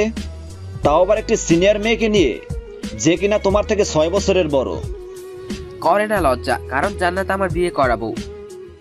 এখনই ওই মেয়েকে আমার বাড়ি থেকে বের করে দাও। জান্নাত বের হয়ে গেলে আমিও চলে যাব। যাও বের হয়ে, দেখবে টাকার প্রয়োজন হলে ঠিকই চলে আসবে। আম্মু, নানু মরিয়ম অনেক কেঁদেছিল আমি যাতে ঈদ না করে বাড়ি থেকে না আসি। সকল মায়া ত্যাগ করে চলে আসলাম। ঢাকায় আসতে আসতে সকাল 8টা। ভালোবাসা, খুনসুটি, হাসি, অত্যাচার, অভিমান সবকিছু জান্নাতের থেকে হারিয়ে গেল। আম্মু, নানু, মরিয়ম ফোন করে অনেক কান্না করছে বাড়ি ফিরে যাওয়ার জন্য। অতিরিক্ত কান্নার ফলে জান্নাত মাঝে মাঝে অজ্ঞান হয়ে যাচ্ছে। জান্নাত এভাবে আর কান্না করবে না। আমি কি করব? আমি যে আর বলতে পারলো না, সাথে সাথেই অজ্ঞান হয়ে গেল। হাসপাতালে ভর্তি করলাম। অনেকক্ষণ ডাক্তার পরীক্ষা করে বাইরে আসলো। ডাক্তার মিটিমিটি হাসছে। কি হয়েছে ডাক্তার? জান্নাত ঠিক আছে তো? টেনশন কম করতে হবে, রুটিন মেনে চলতে হবে, তাহলেই দুজন সুস্থ থাকবে। দুজন মানে? খুশির সংবাদ, আপনি বাবা হচ্ছেন আর আপনার ওয়াইফ মা। খুশিতে চোখ দিয়ে পানি বের হয়ে গেছে। আর কিছু না বলে একরকম দৌড়ে জান্নাতের সামনে গিয়ে জড়িয়ে ধরলাম। আমি চাইছিলাম পড়ালেখা শেষ করে বাচ্চা নেব, কিন্তু ভুলবশত হয়ে গেল, তাই জান্নাতের উপর রাগ করলাম না। বাচ্চাটাই হয়তো জান্নাতের মন ভালো করার ওষুধ হয়ে উঠবে। হাসপাতাল থেকে বাসায় আসলাম। জান্নাত এখন থেকে আর কান্না করতে পারবে না, মন খারাপ করে থাকতে পারবে না।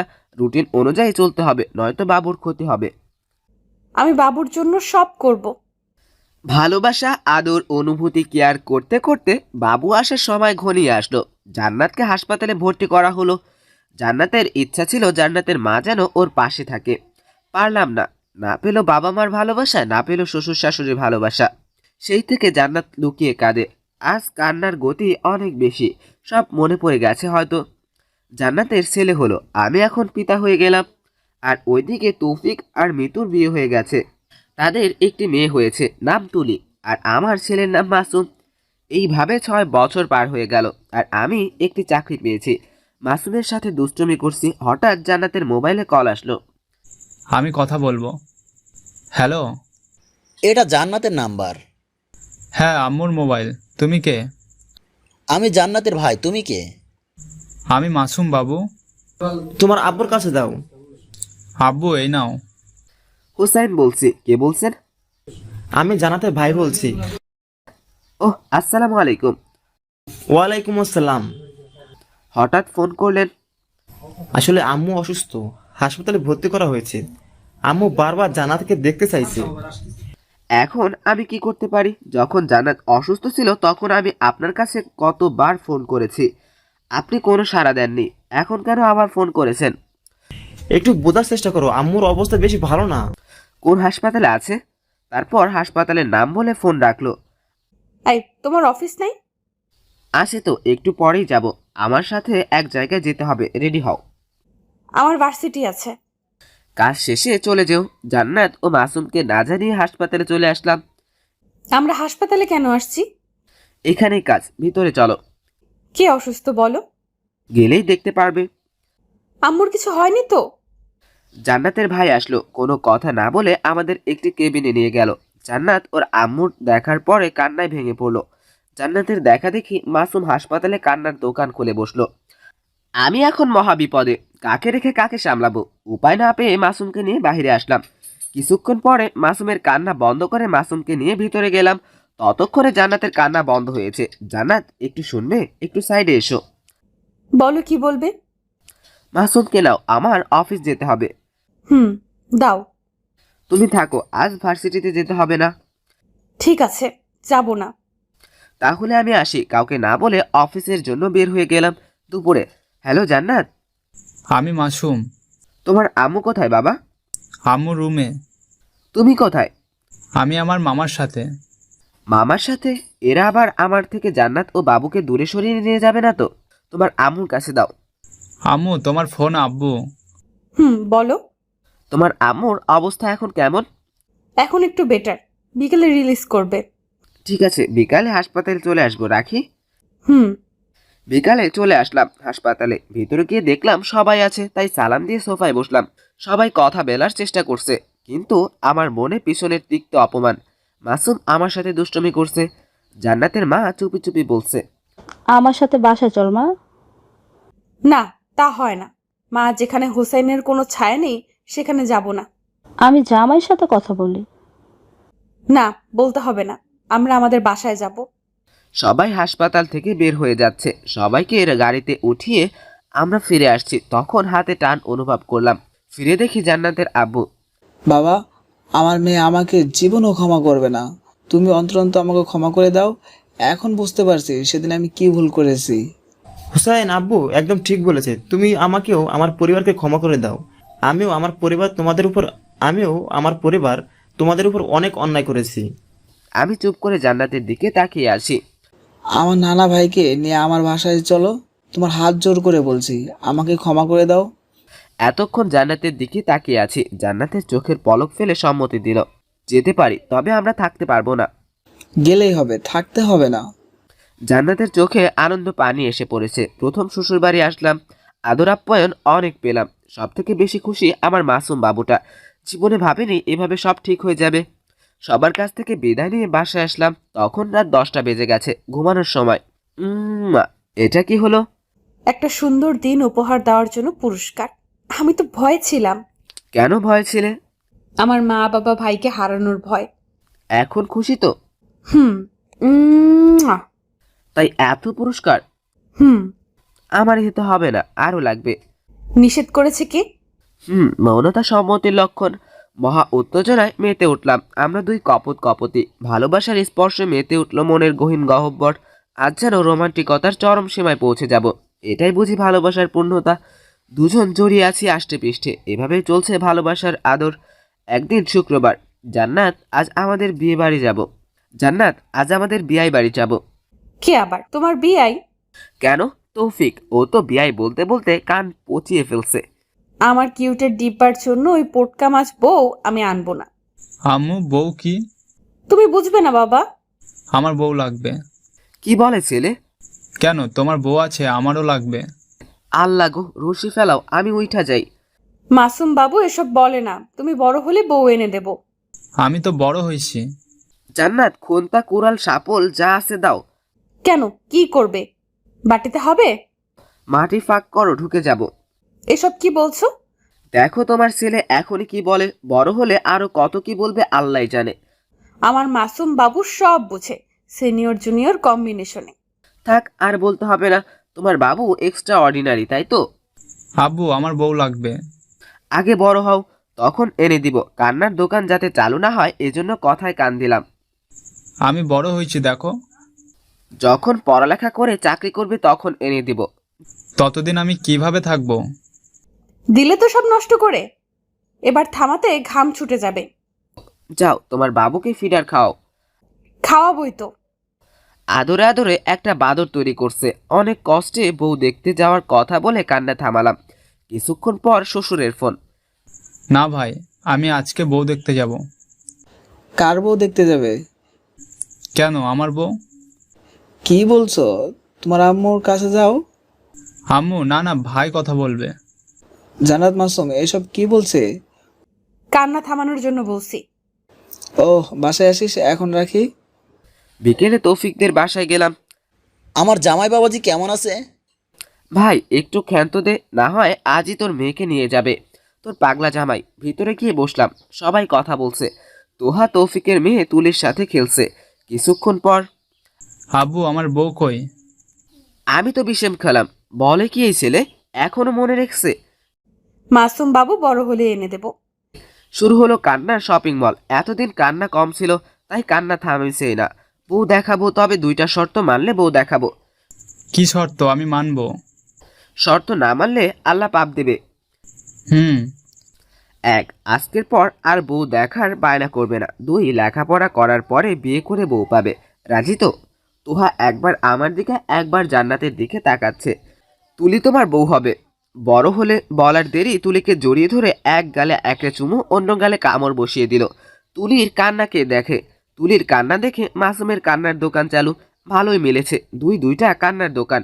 মিতু তুলিকে থামানোর ব্যস্ত, জান্নাত মাসুমকে থামানোর ব্যস্ত। আমার পিচ্চি জামাই তো অনেক রোমান্টিক। দেখতে হবে না ছেলেটা কার সিনিয়র। থাক, আর বলতে হবে না। রাতে বাসায় আসলাম। হ্যালো, আসসালামু আলাইকুম। ওয়ালাইকুম আসসালাম। কেমন আছিস বাবা? ভালো, আপনি কেমন আছেন? এখনো রাগ করে আছিস? না, রাগ করবো কেন? গত 6 বছরে মাত্র আব্বুর সাথে 4 বার কথা হয়েছে। তাও কেমন আছেন? ভালো আছি, এ পর্যন্তই। আর মরিয়ম আম্মু নানুর সাথে কথা হয় মাঝে মাঝে। আমার দাদু ভাই কেমন আছে? ভালো, আপনি জানলেন কিভাবে? মরিয়াম বলল। বৌমা কেমন আছে? ভালো আছে। মরিয়ম আম্মু নানু কেমন আছে? সবাই ভালো আছে। হুসাইন আমার দাদু ভাই আমার বৌমারে নিয়ে বাড়িতে আয়। কেন, আবার অপমান করে বাড়ি থেকে বের করে দিবেন? যাবে না ওরা আপনার বাড়িতে। তবে আমি যাব আমার বোনের বিয়েতে। আমাকে ক্ষমা করে দে বাবা। আমি ক্ষমা করার কে? দেখেন আল্লাহ ক্ষমা করে কিনা। হঠাৎ একটা শব্দ হলো, ফোন কেটে গেল। আমি এসব কি বললাম? আমি এখন বড় অপরাধী। ভাইয়া, আব্বু স্ট্রোক করেছে। এটা আমি কি করলাম? আব্বুর মনে এত বড় কষ্ট দিলাম।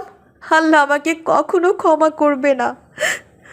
ভাইয়া, তুই তাড়াতাড়ি চলে আয়। আসছি। আব্বুর কি হয়েছে? আব্বু স্টক করছে। কেন এই কথাগুলো বলতে গেলে? এখন যদি আব্বুর কিছু হয়ে যায়, নিজেকে জীবনেও ক্ষমা করতে পারবে?